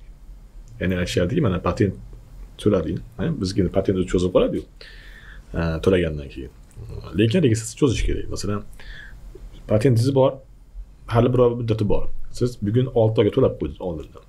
Siz 3 kun ichida o'sha migratsion uchutda ham yana qo'shimcha o'sha 6 oyga cho'zib qo'yishingiz kerak. Qonunda shu bor, unga javobgarlik bor. Lekin bunga e'tibor berilmaydi inspektorlarga, lekin biz bir marta ko'rganmiz, shunga javob berganlik nima qilgan. Endi ana shu deylik talabalarda ham, boshqada ham misol uchun o'qish bilan shartnoma tuzdi yoki boshqa bir sabab bilan Rossiyada ya'ni srok временного пребывания cho'zish imkoniyati paydo bo'lib qolsa, asos paydo bo'lsa unda bizga nima qiladi? Registratsiya hali muddati bor-ku, tugaganda boraman. 3 kun ichida borib topshirish kerak, cho'zdirib olish kerak. Mana shu narsani ko'pchilik bilmaydi, e'tibor bermaydi, lekin qonunda bor. Bu mina hozir meni fikrimcha bu faol ishlagani yo'q, bu talab, lekin har qanday vaqtda ishlab ketish mumkin. Shunday. Mana ana o'sha shunga o'xshagan bir murakkab tuzilma qilingan, bo'lmasam bir srok bilan migratsion chutkasi bitta qilib qo'ysa ham bo'ladi, bog'lab qo'ysa. Yillar davomida, 10 yillar davomida yuristlar o'rtasida chalkashlik, savol-javob, muammo kelib chiqadi buning orqasidan. Endi shunaqangi minalarga e'tibor berish kerak. Yana bitta mina aytaman mana. Buni oldin aytdik-ku, nima bo'yicha? Qonun bo'yicha yana bitta mina e'tibor beringlar. Siz bir marta o'sha mehnat shartnomasini yuborib qo'ysangiz, endi hozir kunda uydan topshirib qo'ysangiz, patent annulyum bo'lmaydi, to'g'ri. Lekin qonunda aytganki, siz bir joydan ishdan chiqib ketganingizdan keyin sizga 15 kun vaqt beriladi, yangi joy topib shartnomani topshirishingizga. Bu ham hozir ishlamayapti, tushunishim bo'yicha. Lekin bu ham ishlab ketish xavfi yo'q emas-da. Tushunyapsizmi? Ya'ni mana shunaqangi minalar borki, bular bir kun kelib ishlab ketsa, odamlar bexabar, chunki talab qilinmagan, keyin birdan qancha odamlarning hujjatlari annulyum bo'lishi mumkin. Hozirgi kunda Xudoga shukr, bir marta topshirib qo'ysangiz, keyin ishdan ketsangiz ham muammo yo'q. Lekin iloji boricha imkon bo'lsa, maslahatki, qayerda ishlasangiz, imkon boricha yangi ish kirdingizmi, u yer bo'yicha topshirib qo'ying, agar imkoningiz bo'lsa. Endi yaxshi bir rasmiy ishlatadigan yaxshi ish beruvchi bo'lsa qiladi shu narsani. Siz ham borib erinmasdan qilib qo'yish kerak. Chunki bu Rossiya shunaqa amaliyotda o'zgarishlar bo'lib qolishi mumkin. Yana chekladi nima deydi? Nima bo'ldi-ga? Chetlashdik. Endi o'zi mana shu registratsiya migratsion srok временного пребывания bo'yichadagi muammolar o'zi aslida o'sha MVD xodimlarini majburiyati ham ularda shu haqida o'zlari bilmaydi, ya'ni o'zlari qonunchilik yaxshi tushunmaydi. Misol uchun bizda juda ko'p bo'ladi, ya'ni aytaylik, chunki qonunchilik murakkabda, tushunarsiz o'zi aslida. Yuristlarda ham savol tug'dirgandan keyin tushunarsiz. Mana misol uchun o'sha oddiy tilda registratsiya deymiz, migratsion uchet bu o'sha 109-federal qonun bilan aytaylik tartibga solingan, srok временного пребывания 115-federal qonun bilan. Ya'ni aytaylik bir kishini ushlagan, patenti to'langan, registratsiyasi yo'q. Unga politsiya xodimlari 115-federal qonunni buzdi deb ayblov qo'yapti. Ya'ni bu ayblov o'zi noto'g'ri-da. Ya'ni men o'zimda ham bir necha bor sudda yutib chiqqanman. Ya'ni 115-federal qonun bo'yicha buni hech qanday aybi yo'q-da. Ya'ni patent to'langanmi? To'langan. Ya'ni hatto o'sha Moskva shahar sudida bir sudya menga ishonmay, ya'ni patentni cheklardi biz taqdim qilganmizda. Endi biz 109-federal qonunchiga aytmadik, sudda hech narsa demadik, registratsiya gapirmadik-da. Mana patent, mana cheklari 115-federal qonun buzmagan dedik. Keyin sudya ishonmadi-da, sudni qoldirdi, MVDga zapros yubordi. MVDdan javob kelyapti-ki, uni patenti bor, lekin registratsiya qilmagan deb. Keyin sudya so'rayapti, nima uchun registratsiya qilmagan deb. Keyin men sudyaga aytayapmanki, registratsiya qilish qilmaslik bu 109-federal qonun bilan nima qilingan. Protokolda 115-federal qonun buzdi deyapti. Ya'ni u 109-federal qonun buzilmaganligi bizni predmet рассмотрения emas. Ya'ni biz hozir buni ko'rib chiqa olmaymiz. Biz protokolda nima yozilgan bo'lsa, o'shani ko'rib chiqamiz. Protokoldan tashqari chiqishga sudni aytaylik imkoniyati yo'q bunda. Bunday. Keyin sudya o'ylab turib bekor qilib berdi. Ya'ni sudya majburda. Nima uchun? Chunki protokolda 109-federal qonun deb buzilgan deb yozilmaganda sudya undan tashqariga chiqa olmaydi. Ya'ni o'sha fabula dela deydi-yu, o'sha fabuladan tashqariga chiqa olmaydi. Unday huquq yo'q sudda. Ya'ni yoki aytaylik o'sha protokolni o'zgartirishga boshqa bunaqa huquq yo'q. Ya'ni sudya o'zi majbur bo'lib bekor qilib bergan bizda. Ya'ni politsiya xodimlari o'zi tushunmaydi o'sha 109-federal qonun nima uchun, 115-federal qonun tushunmayapti-ku. Sudlar tushunmayapti. Hozir mana hozir ancha tushirib qolganining sababi xabaringiz bor, yaqinda Госпошлина joriy qilishdi. Bu yerda ham migratsion uchetni продление qilish uchun Госпошлина bor, ham srok временного пребывания продление qilish uchun nima bor. Faqatgina bu srok временного пребывания patenti borlar bilmaydi, chunki ular to'lamaydi. Ya'ni ularda avtomatik tarzda o'zi продление bo'ladi, srok временного пребывания.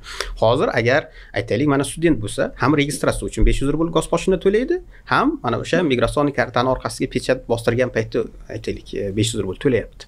Ya'ni mana bu holatda kelgandan keyin ular endi tushunib yetyaptiki, demak migratsion uchet bilan srok временного пребывания o'zi alohida narsalar. 109 qonun borku migratsion uchet bo'yicha. Shu yerda ham bir qiziq narsa bor-da. O'sha yerda migratsion uchet qilish bor, lekin продление haqida gap yo'q. Продление haqida punkt yo'q va hattoki o'sha administrativ reglamentda ham yo'q. Men o'sha Krasnoyarskida OVMda shuni rahbari bilan shu masalani bahslashganman.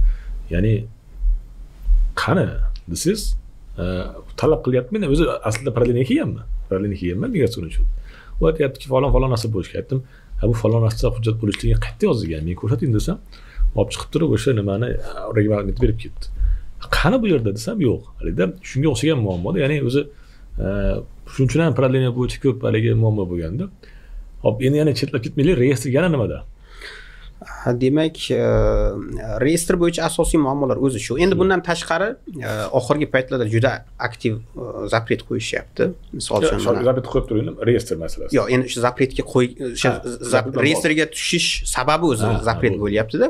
Ya'ni kimlargadir o'sha mana shtrafi borligi uchun, oldin noqonuniy yurganligi uchun zapret qo'yib, keyin reyestrga kirgizib qo'yishyapti. Yana ba'zilarida aytaylik reyestrga kirgizishgan, OVMga o'sha reyestrdan chiqarish uchun borganda, o'sha joyda o'zida zapret qo'yib, qo'liga уведомление beryapti 3 kun ichida chiqib ketgan yo 5 kun ichida chiqib ketgan deb. Ya'ni mana shu tomonlama ham muammo. Endi bu yerda o'sha aytaylik hamma hujjatlar joyida bo'lib turib, reyestrga tushib qolganlar ham juda ko'p va eng achinarli tomoni hamma hujjati qo'lida bo'lib reyestrga tushib qolganlarga qanaqadir yechim yo'q. Ya'niki bir normal yechim yo'qki, uni borib hal qilib olsa. Sababi o'sha boya aytganimdek OVMlarda hammasida ham navbat yo'q. Ya'ni o'sha onlayn navbat olib borishga imkoniyat yo'q. Bor bo'lsa ham aytaylik 1 oyda 15 kun, 20 kundan keyingi navbat olinadi. Bu reyestrga tushib qolgan va uni o'sha OVMda borganda ham, qabulga borganda ham joyida hal qilib berishmayapti. Juda ko'p deyarli hamma OVMlar joyida reyestrdan chiqarib berishmayapti. Ba'zilari esa hatto qabulga borganda ham faqatgina onlayn обращение yozinglar deb chiqarib yuboryapti. Asosan onlayn обращение bilan bo'ladi. Ha, endi onlayn обращение yozgan bilan u o'sha 59-federal qonun bo'yicha 30 kun ichida javob beradi. 30 kun ichida migrant nima qilish kerak degan savolga javob yo'q. Ya'ni bu yerda hozir ish beruvchilar reyestrga tushdimi, shartda ishdan bo'shatyapti. Hostel, aytaylik, общежитие, unga o'xshash o'sha yashash joyi bilan ta'minlaydigan nimalar uni chiqarib olishga majbur bo'lyapti. Ya'ni unday olib qaraganda besh aytaylik yashaydigan joyi ham yo'q. Ya'ni shunday ko'chada qoladigan holat bo'lyapti. Demak, reyestrga tushganlar hozir asosiy qanday muammolar tushdi? Sababi bormi, yo'qmi? Asosli asossizmi? Bu ikkinchi masala. Reyestrga tushdi. Birinchi bilishim bo'yicha bank kartasi bloklangan. Bu bloklangan 30 minggacha ishlatish mumkin degan narsa qanday? 30 minggacha faqatgina yechib olish mumkin. U hamki bankni adlenasiga borib yechib oladi. Yechib olish. Karta blokrovka bo'ladi. Va hatto oxirgi paytlarda o'sha mana reyestrga tushib karta blokrovka bo'lgan bo'lsa, bankomatdan yechib olmoqchi bo'lsa, bankomat kartani bermayapti. Chunki karta o'sha blokrovka bo'lgan-ku.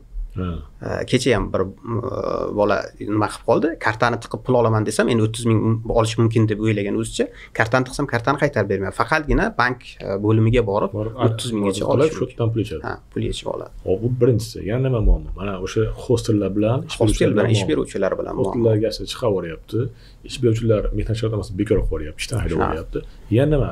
Endi u yerda boshqa aytaylik qo'yilgan cheklovlar unchalik nima qilmayapti. Misol uchun aytaylik mashina haydash mumkin emas qonun bo'yicha. Va hattoki mana yaqinda bo'lgan bir voqea, reyestrga tushib qolgan bolani migrantni mindirib ketayotgan, mashinasidan mindirib ketayotgan shofyorga shtraf yozgan adelga borib. Ya'niki go'yoki unga xizmat ko'rsatganligi uchun, ya'ni migrantlarga, reyestrga tushganlarga o'zi cheklov borda, ya'ni ularga xizmat ko'rsatish ham mumkin emas. Uni oddiy o'sha haydovchi qanday tekshirib olish kerak? Endi bu birinchi marta bo'layotgan narsa, ya'ni olib borib o'sha reyestrga tushgan migrantni mashinasida mindirganligi uchun shtraf yozib berishibdi. Ya'ni shuni aytmoqchimanki, ya'ni xizmat ko'rsatib turgan tashkilot bu nima deydi, potensial mijozni reyestrga tushganligini qanday tekshira oladi? Endi instrument bormi tekshirgan degan savol? Yo'q, tekshirishning instrument bor. MVD sayti orqali yoki bo'lmasa Goslugadan tekshirish imkoniyati bor. Endi bu aytaylik mana taksi haydovchisi u har bitta aytaylik yo'lovchini birma-bir tekshirib mindirmaydi mashinada. Uning uchun o'sha tizim, ya'ni masalan Yandex taksi bo'lsa, u tekshirib berish kerak-da. Uning uchun unda pasport ma'lumotlari bo'lishi kerak. Tushunyapsizmi? Ya'ni bir shaxsiy ma'lumot bilan bog'liq masala bor. Magazinchi, do'kon nima qilish kerak? Endi hozircha aytaylik bo'lgan praktika shu. Ya'ni menga realni o'sha shtraf qilgan vaziyatni tashlab berishdi. Men o'zim hayron qoldim. Ya'ni bu juda aytaylik murakkab ishda, u qanday har bir aytaylik mashinangizga minayotgan odamni uni pasportini olib tekshirasiz. Ya'ni u qanchalik o'z qonunga to'g'ri keladi birovning shaxsiy ma'lumotlarini kiritib tekshirishga. Va bu yerda endi asosiy muammolar mana shular. Bu yerda gap qanaqa yechim degan narsa borda. Misol uchun mana Gosslugada imkoniyat qilishgan, reyestrdan tekshirsa bo'ladi. Misol uchun ba'zida eshitsa bo'ladi. Reyestrga ekanligingizni Gosslugani o'zidan ham tekshirsa bo'ladi. Bu yerda aytaylik muammo nimada? Muammo birinchidan reyestrga tushganligingizni faqatgina kartangiz blokirovka bo'lsa bilasiz. Ya'ni hech kim sizga aytaylik xabar bermaydi. Misol uchun xatyabi mana Gosslugadan xabar kelsa bo'ladi. Gossluga ham kelmayapti. Yo'q, kelmaydi. Hech bo'lmaganda o'sha Gosslugadan xabar kelsa bo'ladi, aytaylik patenting aniq xabar berish majburiyati yo'qmi qonunchilikda? Yo'q. Men bunaqa nima ko'rmadim. Shuni bir o'rganishimiz kerak ekan. Keyin qarang. Ya'ni xabar kelmagani bir tomonda, ikkinchi tomonda siz o'zingiz bilmaysiz nima uchun tushib qoldingiz. Ya'ni bunaqa majburiyat hech kimda yo'q. Ya'ni hech kim bu majburiyatni bo'yinga olib aytaylik xabar bermayapti. Misol uchun Gosslugada elektron qilib qo'ysa bo'ladi-yu. Misol uchun mana siz patentingiz aniq bo'lganligi uchun reyestrga tushdingiz yoki bo'lmasa mana 90 kundan ko'p yurib qo'yganligingiz uchun aytaylik asossiz siz reyestrga tushdingiz. Ya'ni shunaqa aytaylik qilish imkoniyati qiyin emas-ku, misol uchun Gosslugadan. Shunda ham kelyapti-ku ko'p o'sha pochtalar, boshqa narsalar. Va ikkinchi masala, ya'ni sababini bilmaslik bir asosiy muammo. Ya'ni buni yechimi bor, ya'ni Gosslugani o'zida shunday qilib qo'ysa bo'ladi. Ikkinchisi, o'sha reyestrga tushib qolgan odam qanday uni aytaylik shikoyat qilishi mumkin. Ya'ni bu narsani ham o'sha Gosslugani o'zida qilib qo'ysa bo'ladi. Misol uchun uyda keldi, aytaylik pastida yozib bo'lsa, misol uchun siz hamma hujjatlar joyiga bo'lib tushib qolgan bo'lsangiz, mana bu knopkani bosib aytaylik objalat qilishingiz mumkin. Ya'ni hujjatlarni rasmga olib tashlab yuborsin, ular ko'rib chiqsin.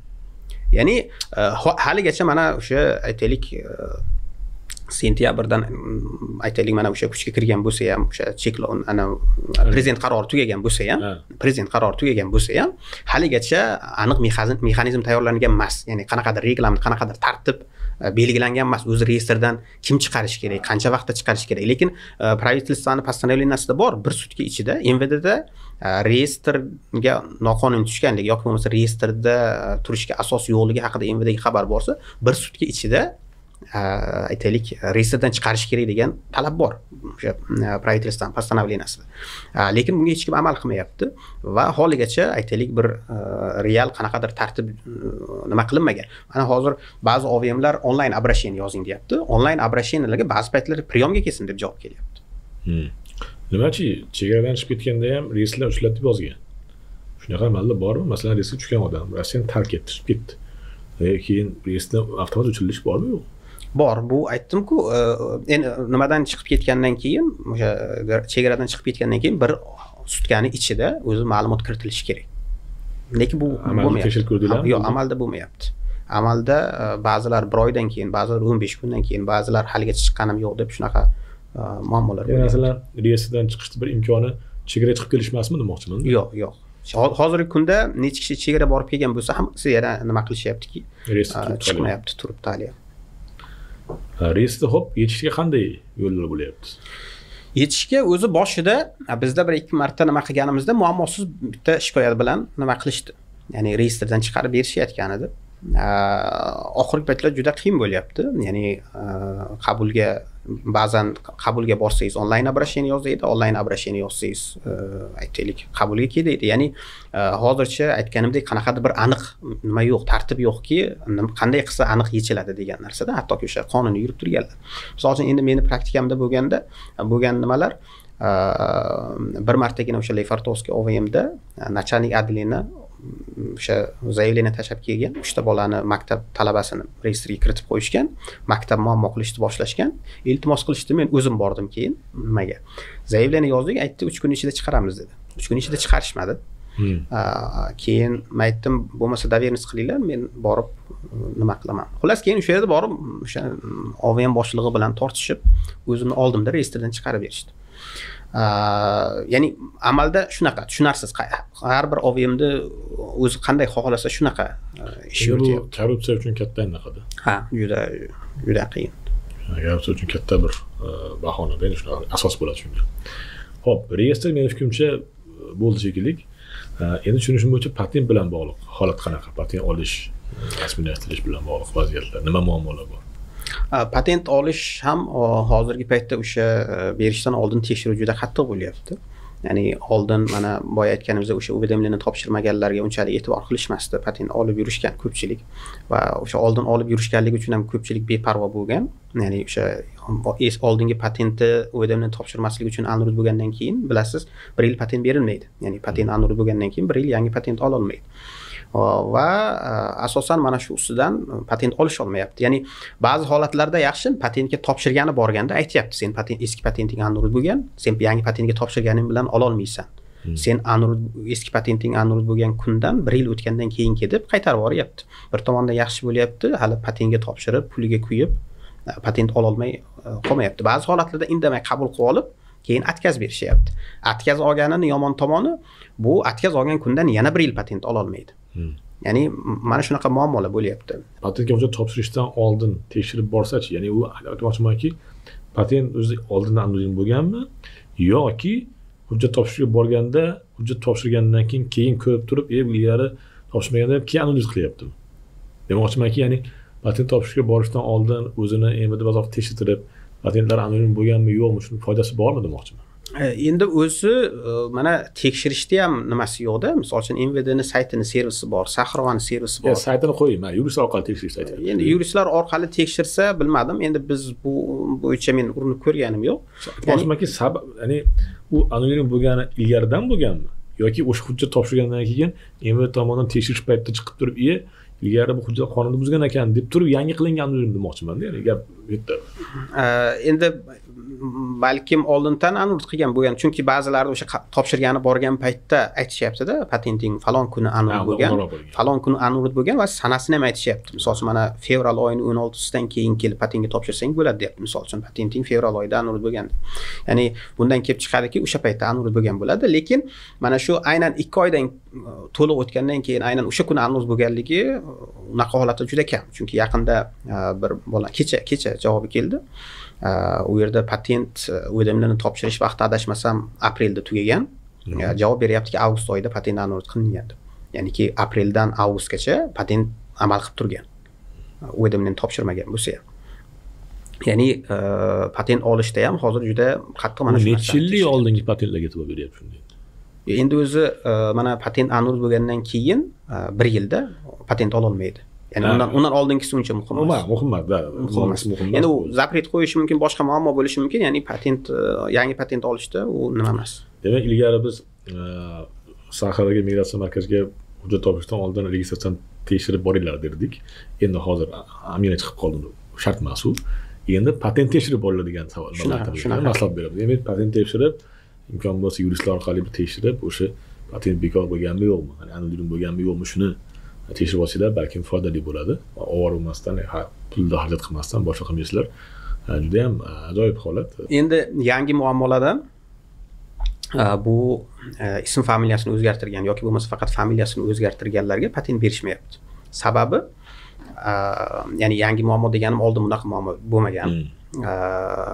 Chunki oldin agar aytaylik zapret yoki vidvarina bo'lib familiyasini o'zgartirgan bo'lsa, eski nom familiyasida zapret vidvarinasi bor bo'lsa, hali faqatgina o'shalarga berilmasdi. Ya'niki bu nom familiyasini o'zgartirib kelgan, oldingi familiyasida zapret vidvarinasi bor edi. Hozir eski familiyasida nomida zapreti bo'lmasa ham, vidvarinasi bo'lmasa ham atkaz berishyapti. Atkazni ular o'zi haqida yolg'on ma'lumot bergan degan ayblov bilan berishmayapti.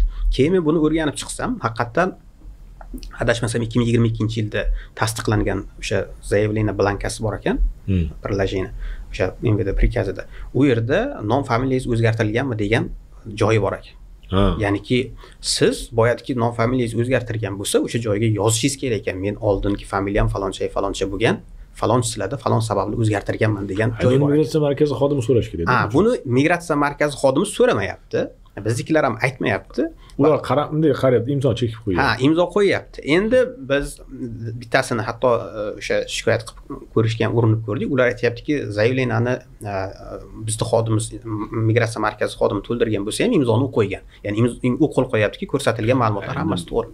Ya'ni bu tomonlama o'zlarini aytaylik formal haq bo'lib chiqishyapti. Endi nom familiyasini aytaylik o'zgartirganlar mayli. Bizda yaqinda bir opa nimaga chiqdi, aloqaga chiqdi.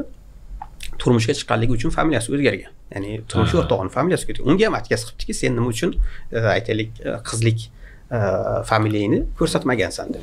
Ya'ni bu hozir juda mana shu nima bo'lib qoldi. Chunki nechta shunaqa sizda holat? Nom familiyasini o'zgartirganlardan 2 kishi menga murojaat qildi. Bitta ayol именно aytaylik turmushga chiqqanligi uchun familiyasi o'zgartirgan va bu uchalasida ham hech qanaqa eski familiyasi zapret dvorinasi yo'q. Demak, yana bir maslahat do'stlar, mana foydali suhbat bo'lyapti mening fikrimcha. Demak, patentga hujjat topshirish paytida imkon bo'ldi. O'zi aslida o'sha ism familiya o'zgartirganlar eski, mana men o'zimnikini shaxsan qilganman. Ya'ni eski pasportingizni kopiyasi va tarjimasini, notarial tarjimasini olib yurishingiz kerak o'z bilan. Hamma joyga topshirish kerak. Men doim ko'tarib yuraman shu narsani. Chegarada ham hatto ko'rsatdim. Ya'ni mana shu narsani aytish kerak. Ya'ni patent olyapsiz yoki bir hujjat qilyapsizmi? Ana xodimga ayting, shunaqa men ilgari familiyam faolchida turmush chiqqandan o'zgartirdim yoki o'zi o'zgartirganman deb va o'sha nimaga borib taqaladida, ya'ni arizaga bir narsaga imzo qo'yishdan oldin har bitta punktni o'qib chiqing. O'qib chiqmasdan juda shunaqangi holatlarga tushib qolish mumkin-da. Bir juda bir minada bu ham, juda bir noto'g'ri qilingan. Bu ayniqsa mana turmushga chiqib familiyasi o'zgartirganlar, endi uni hech qanday aybi yo'q-da uni. Misol uchun boshqalari ham mumkin aytaylik zapret dvorinasi borligi uchun familiya nomini o'zgartirgan, lekin turmushga chiqqan opa-singillarimiz hech qanday aybi yo'q, shunday patent ola olmayman, shunaqa muammolar bo'lyapti. Shuning uchun migratsiya markazida borganda o'zi aytish kerak. Iloji bo'lsa o'sha nikoh nimasi bo'ladimi, guvohnomasi bo'ladimi, boshqami olib borish kerak, ko'rsatish kerak. Ya'ni migratsiya markazi xodimi so'ramasa ham aytish kerak oldindanki men familiyamni o'zgartirganman deb. Hamda o'zi bitta bir mayli qisqa bo'lsa ham video qilish kerak ekan, o'sha patentga topshirishdan oldin nimalarni qilish kerak degan mana bu mana yangi ma'lumotda. Masalan, qonunchilik bir e'tibor bermasligi mumkin. Yangi ma'lumot, ya'ni shunaqa minalar bor. Hop, ishlamagan bo'lsa, hozir ishlayapti. Mana shular bitta yig'ib kichkina rolga qilib qo'yishimiz kerak ekan. Bu juda ham manfaatli bo'ladi odamlarga. Shunda endi men shu narsani nima qilganda darrov bitta video chiqargandim. Faqat u video chiqarganimizda faqatgina nom familiyasini o'zgartirganlar deb gapirdik, chunki bu opamiz keyin bizga aloqaga chiqib shunaqa dedi. Ya'ni o'sha turmushga chiqqanida familiyasini o'zgartirganlarga ham patent berilmayapti. Ya'ni bu uchun ham bir video qilib chiqarish kerak, ya'ni e'lon qilish kerak. Umuman o'sha ko'p emas-ku o'zi, bir 4-5 ta narsa bo'lishi mumkin. Shu hammasi falon mana patent tekshirib boring. Agar safar o'zgartirgan bo'lsa, turmush chiqqan bo'lsa, ulardan hujjatlarni ko'tarib boring.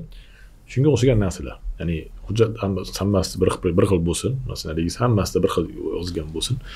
Shunaqa. Aminada ro'yxatdan o'tish paytida ma'lumotlarni avtomat o'zi qabul qiladimi? Pasportdan yoki barmoqda kiritasizmi alohida?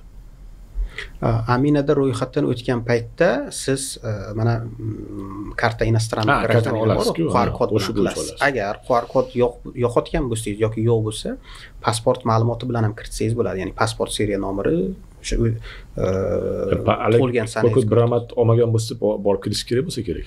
Yo'q, endi hozir tushunishimcha biror marta bormagan bo'lsa ham o'tyapti. Qilishyapti, chunki boshida o'zi shunaqa deyishgan edi, ya'ni biror marta qilmaganlar avval kelib Saxroga o'sha karta oladi, keyin Aminadan o'sha ro'yxatdan o'tadi degan narsa bor edi. Keyinchalik e'lon qilishdiki, o'sha pasport ma'lumoti bilan kiritsa ham bo'ladi. O'zi o'sha eksperiment haqidagi hujjatda karta nacionaldan bo'lish shart degan joyi yo'q-da. Yo'q edi. Xo'p, demak o'zini kiritsa, ya'ni aytmoqchimanki, ilgari ko'p registratsiya bilan bog'liq xatolar bo'lardi-ku. Hozirgi kunda shunaqa ism familiyasida bitta harf taxtga qo'yish ehtimoli qanchalik katta?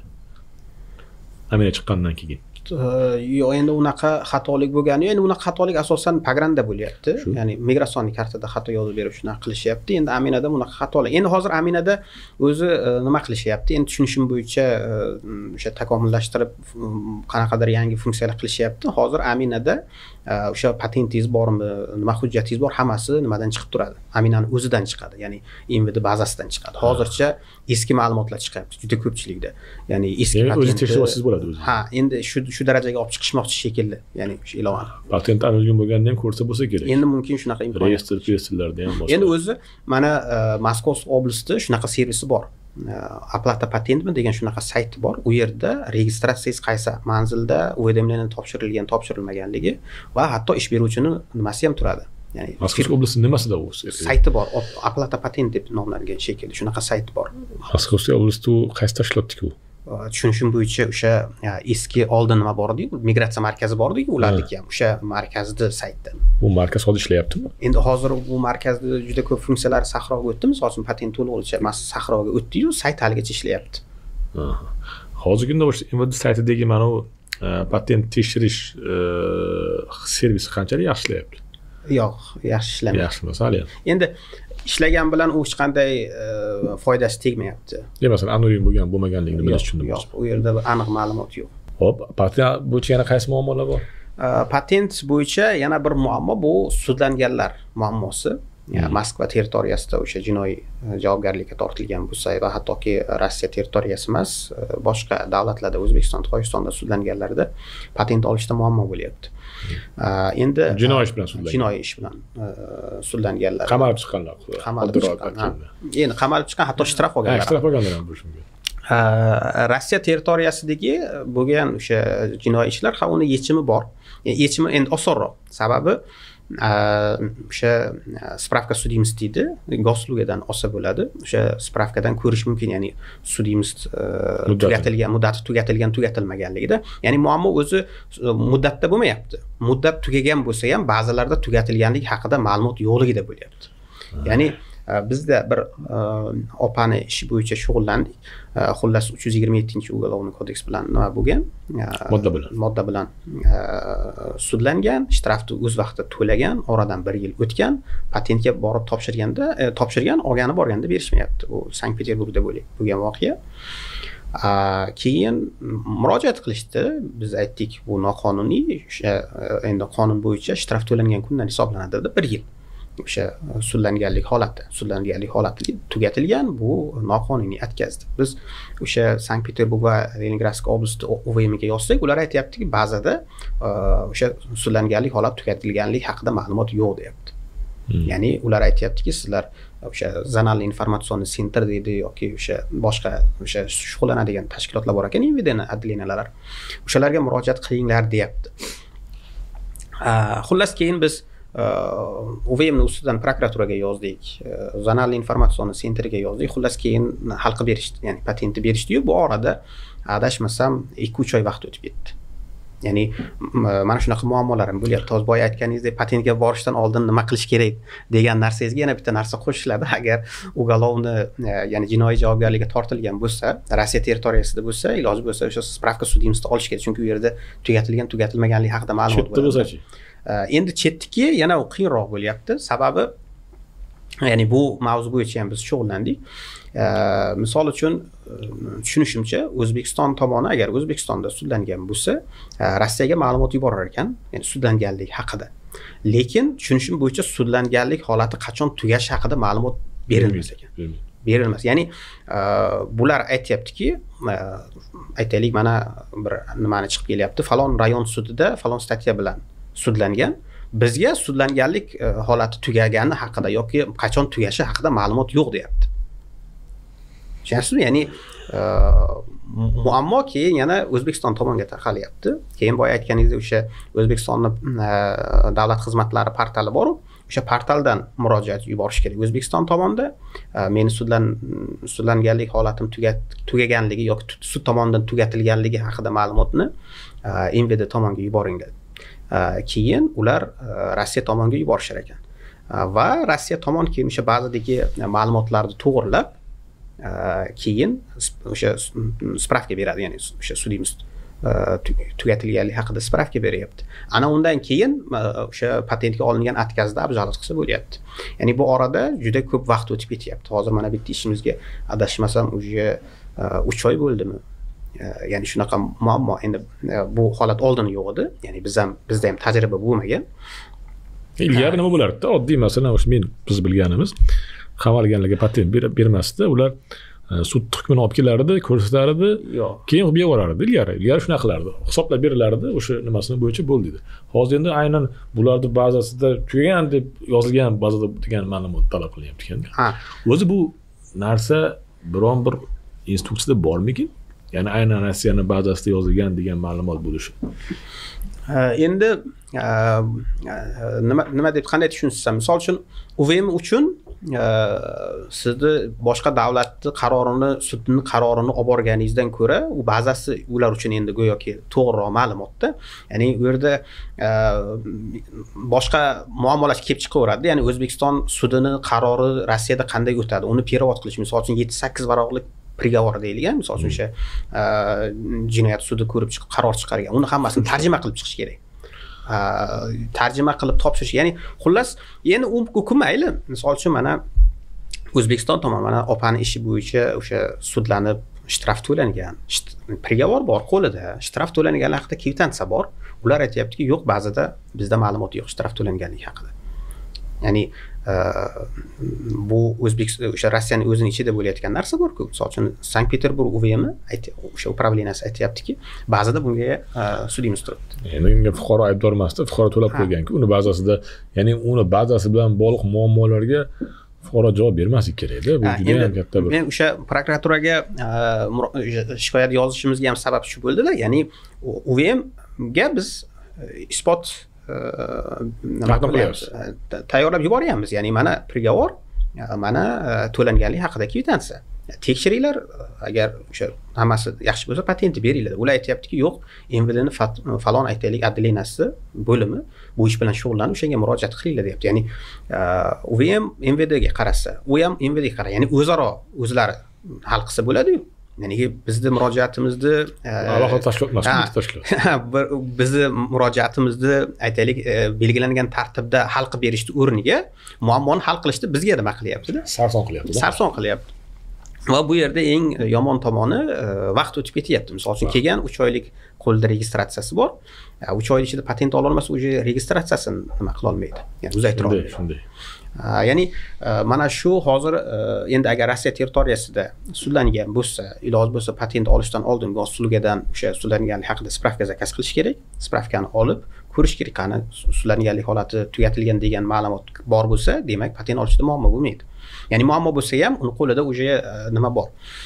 Agar O'zbekistonda sudlangan bo'lsa, yaxshisi o'sha O'zbekistonda o'zida o'sha portal orqali murojaat yozib, обязательно o'sha nimani yubortirish kerak. Ya'ni Rossiya tomonga yubortirish kerak. Rossiya tomonga yubortirishni ta'minlash qiyin-da endi. Masalan, O'zbekiston tomoni ma'lumot berish mumkin fuqaroga. Lekin sizlar yuborib qo'yinglar deb aytish, ular hop deb yuborib qo'yishi ham oson ish emas-da, amaldor-ku. Endi yuborishayotgan ekan. Chunki ikkita ish bo'yicha men ko'rdimda o'sha murojaatga javob kelgan. U yerda для сведения ГИАС РФ deb yozilgan joyi bor ekanda, ya'ni ma'lumot tariqasida Rossiya tomoniga yuborildi degan narsasi bor ekan. Shundan men xursand bo'ldim. Ya'ni hech bo'lmasa bu tomondan bir yechim bor ekanda, xullas. Bu masalani ham demak biz o'sha migratsiyaga jamoatchilik kengashi ko'tarishimiz kerak ekan. Ya'ni bu tomonni ham O'zbekiston tarafini ta'minlab berish kerak ekan. Chunki vatandoshlarimiz sarson bo'lishi mumkin ekan.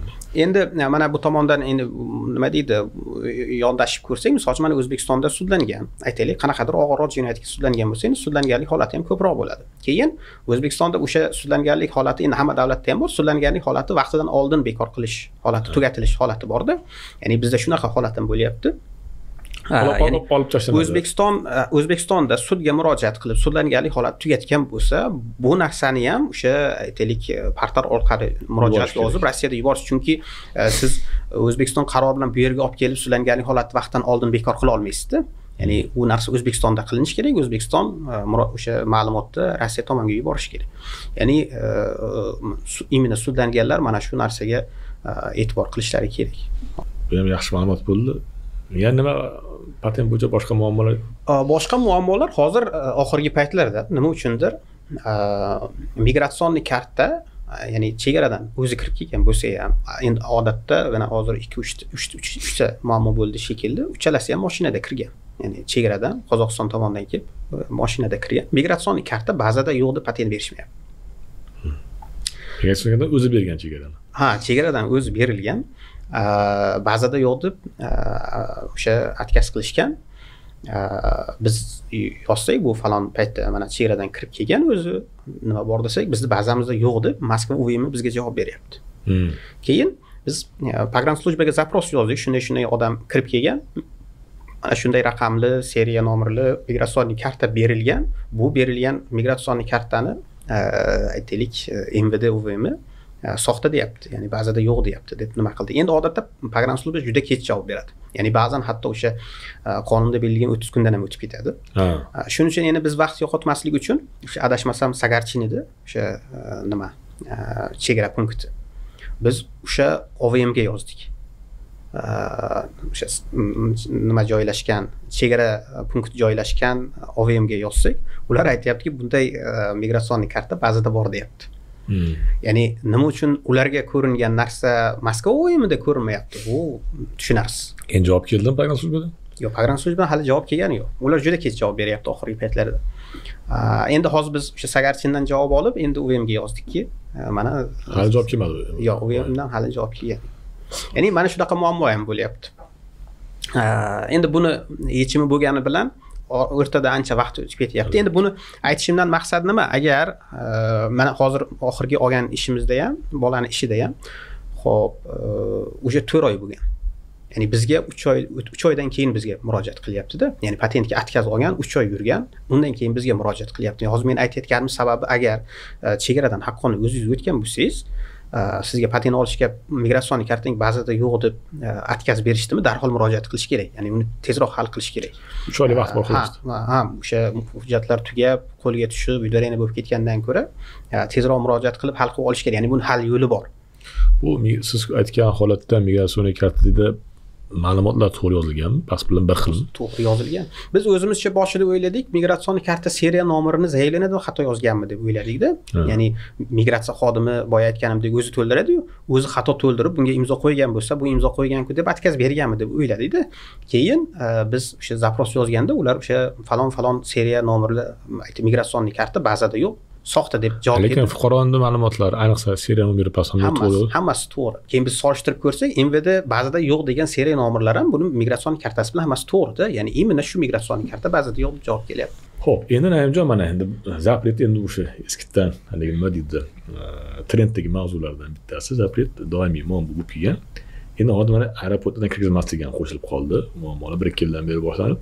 Endi mana shu haqida gaplashdik. Hozirgi kunda keyin aeroportdan boshlaylik. Xo'p, aeroportdagi muammolar. Aeroportdan kirgizmay qo'yapti, zapreti yo'q sababli. Zapret bo'lmasa ham qaysidir tashqi ko'rinishi yoqmasdan telefondan minas. Shu masalada nima yangiliklar bor amaliyotda? Nima qilsa bo'lyapti shuni?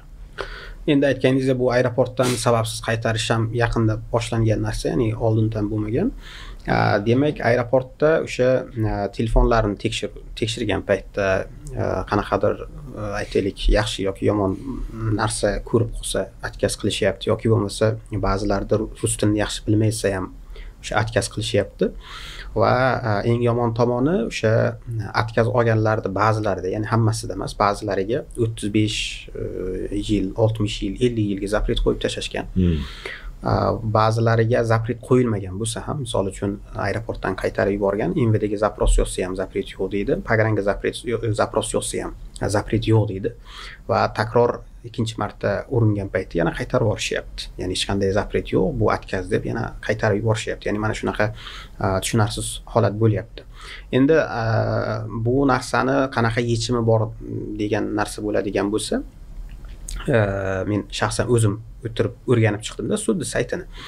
Bu o'sha program slujba o'sha federal xavfsizlik xizmatiga qaraganligi uchun bunday ishlar faqatgina Meshanskiy rayoni sudida ko'rib chiqiladi Moskvada.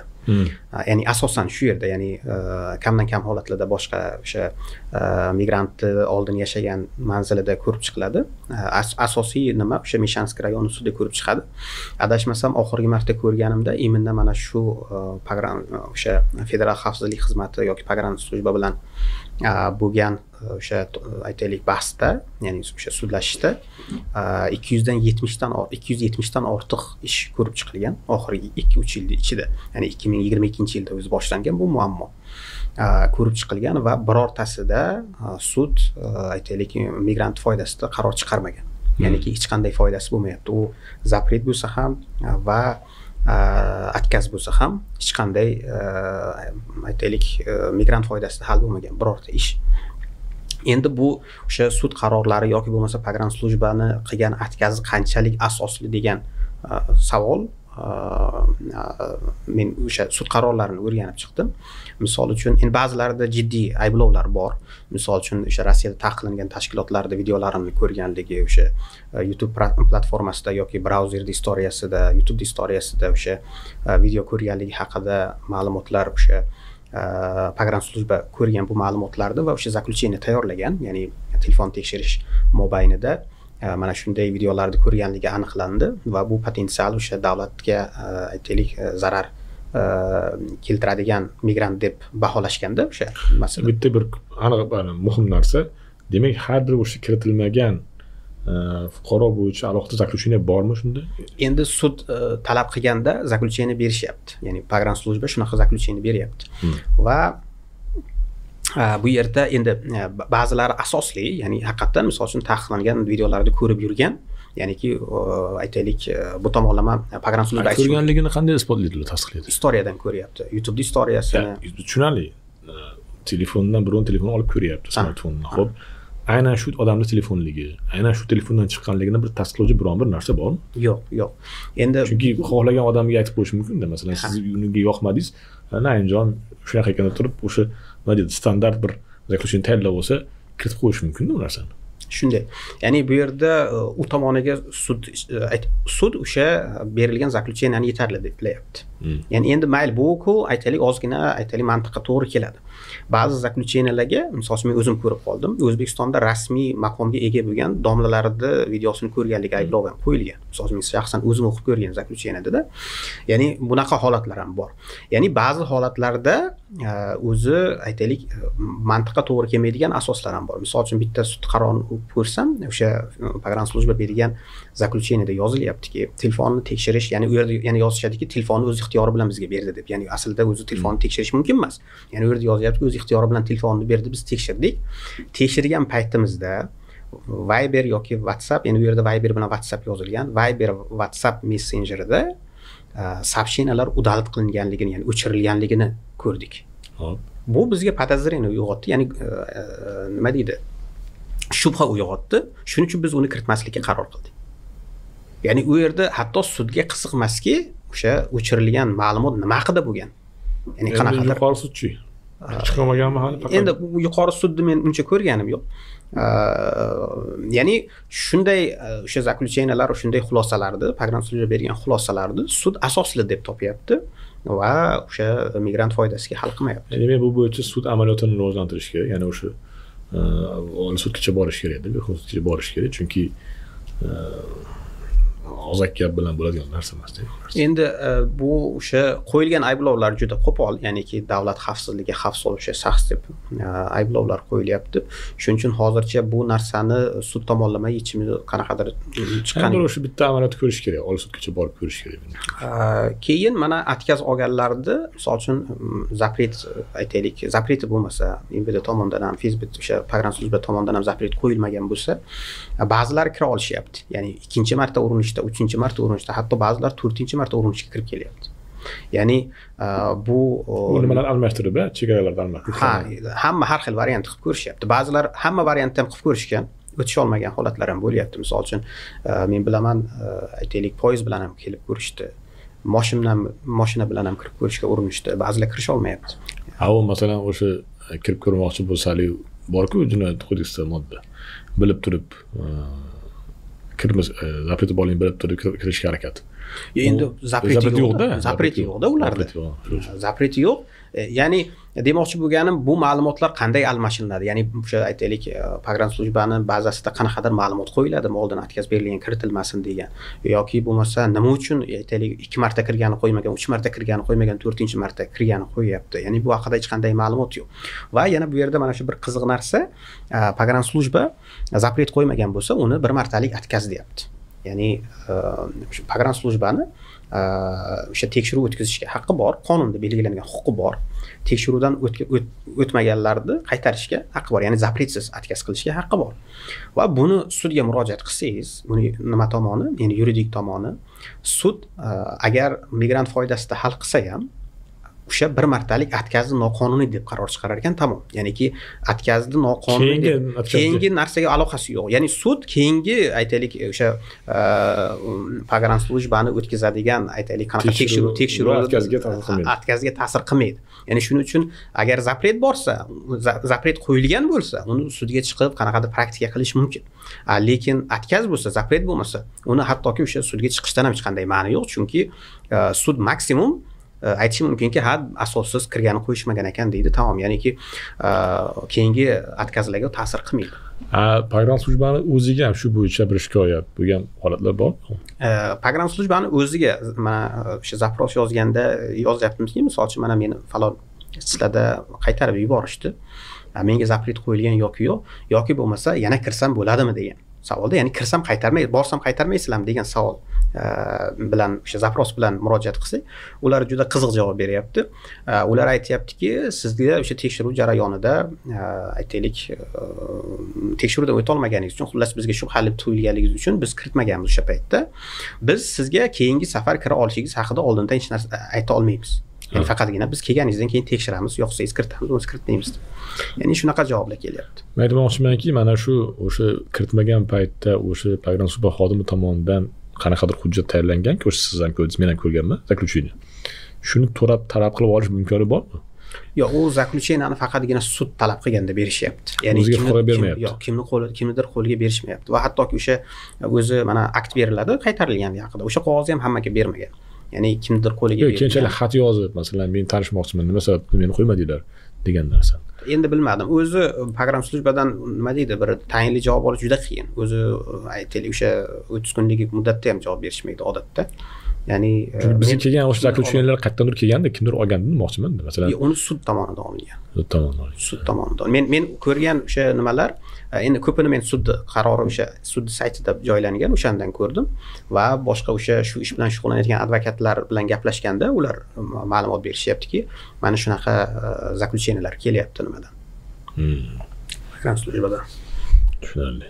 Hop, endi mana zapret masalasida bo'yicha nima yangiliklar bor? Ya'ni amaliyotda qanday, asosan qaysi masalalar bo'yicha zapretlar bo'lyapti va qanchalik ochish imkoni bo'lyapti? Endi zapret masalasi oxirgi paytlarda asossiz zapretlar ham ko'payapti. Misol uchun boshqa regionda hujjat qilib yurganlardi, misol uchun yaqinda bo'ldi. Adashmasam Tyumenda yurgan hujjat bilan patent qilgan, registratsiya qilgan, o'sha yerda yurgan. Moskovskiy oblast unga zapret qo'yib qo'yapti, noqonuniy yurganda. Qanday, misol uchun uni hujjatlarini bu ko'rmagan, tushunarsiz. Ya'ni oxirgi paytlarda juda ko'payapti shunaqa asossiz zapretlar. Ikkinchi tomondan endi u aytaylik bu boshqa zapret turlari oldin ham bor edi, hozir ham ko'paygan, kamaymagan. Hozir bu mavzuda asosiy muammo bu mana bu vidvareniya qilish huquqini Envidaga o'tkazilganligi bo'lyapti. Ya'ni oldin sudga olib borardi, faqatgina sud vidvareniya qilardi. Ya'ni Envida qo'yib yuborsa, u bilardiki, uni vidvareniya qilmadi, shtraf qildi deb. Sudga olib borsa bilardiki, sud vidvareniya qilishi ham mumkin deb. Xatyabi o'sha aytaylik muhojirlarga ozgina tushuncha bor ediki, sudga olib borsa vidvareniya qilgan bo'lishi mumkin deb. Va hozir Envida o'zi vidvareniya qilyapti. Juda ko'pchilikka shunchaki aytyapti, shtraf qildik, tamom deyapti. Va ba'zilariga 3 oydan keyin kelib patent qilishing mumkin, 6 oydan keyin patent qilishing mumkin, shunaqa deb aldab chiqarib yuborishyapti va ko'pchilik muhojirlarimiz bunga ishonib qolgan. Ya'ni nima uchundir ularning gapiga ishonadi-da, hech kimdan so'ramaydi.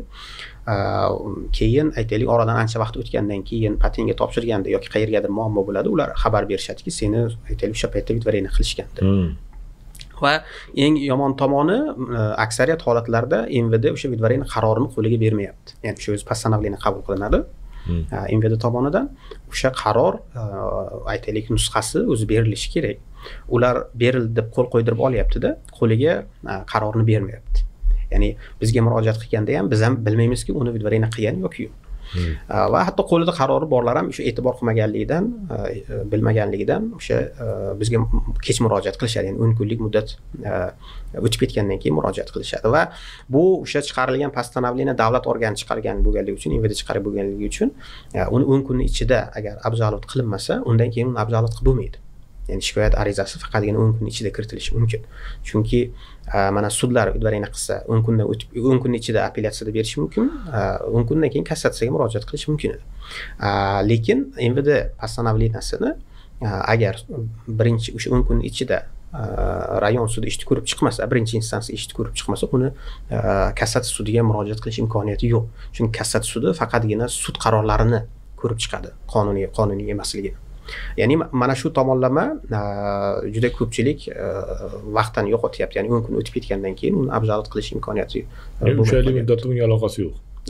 3 oylik muddatda aloqasi. 3 oylik muddatda. Chunki bu KOAP bo'yicha chiqaradida, o'sha постановление ma'muriy huquqbuzarliklar bo'yicha chiqarilgan. U zapret qaroridan farq qiladi bu. Ya'ni mana shu muammo. Endi bu yerda bu narsa ham o'sha praktikaga kirib bo'ldi. Misol uchun aytaylik, muhojirini udvareniya qilgan, aytaylik vaqt o'tib ketgan bo'lsa ham yoki mana abjalat qilib Verxovniy sudgacha borgan, bekor qilib bermagan udvareniyani va udvareniya asosida o'sha подпункт 2.127 bilan zapret qo'yilgan.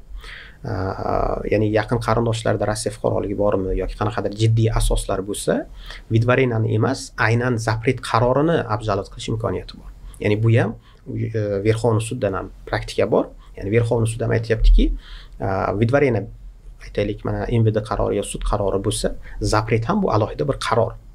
Va uni ham udvareniyaga novobasda, ya'ni bekor qilmagan udvareniyani bu qarorni o'zini ham abjalat qilsa bo'ladi degan nima chiqaryapti. Ya'ni agar udvareniyada kechikkan bo'lsa ham, faqatgina jiddiy asos bo'lsa, o'sha zapret qarorini abjalat qilish mumkin. Jiddiy asos bo'lsa-chi? Jiddiy asos bo'lmasa, uni boshqa hech qanday imkoniyat yo'q. Ya'ni abjalat qilishda nima foydasi yo'q.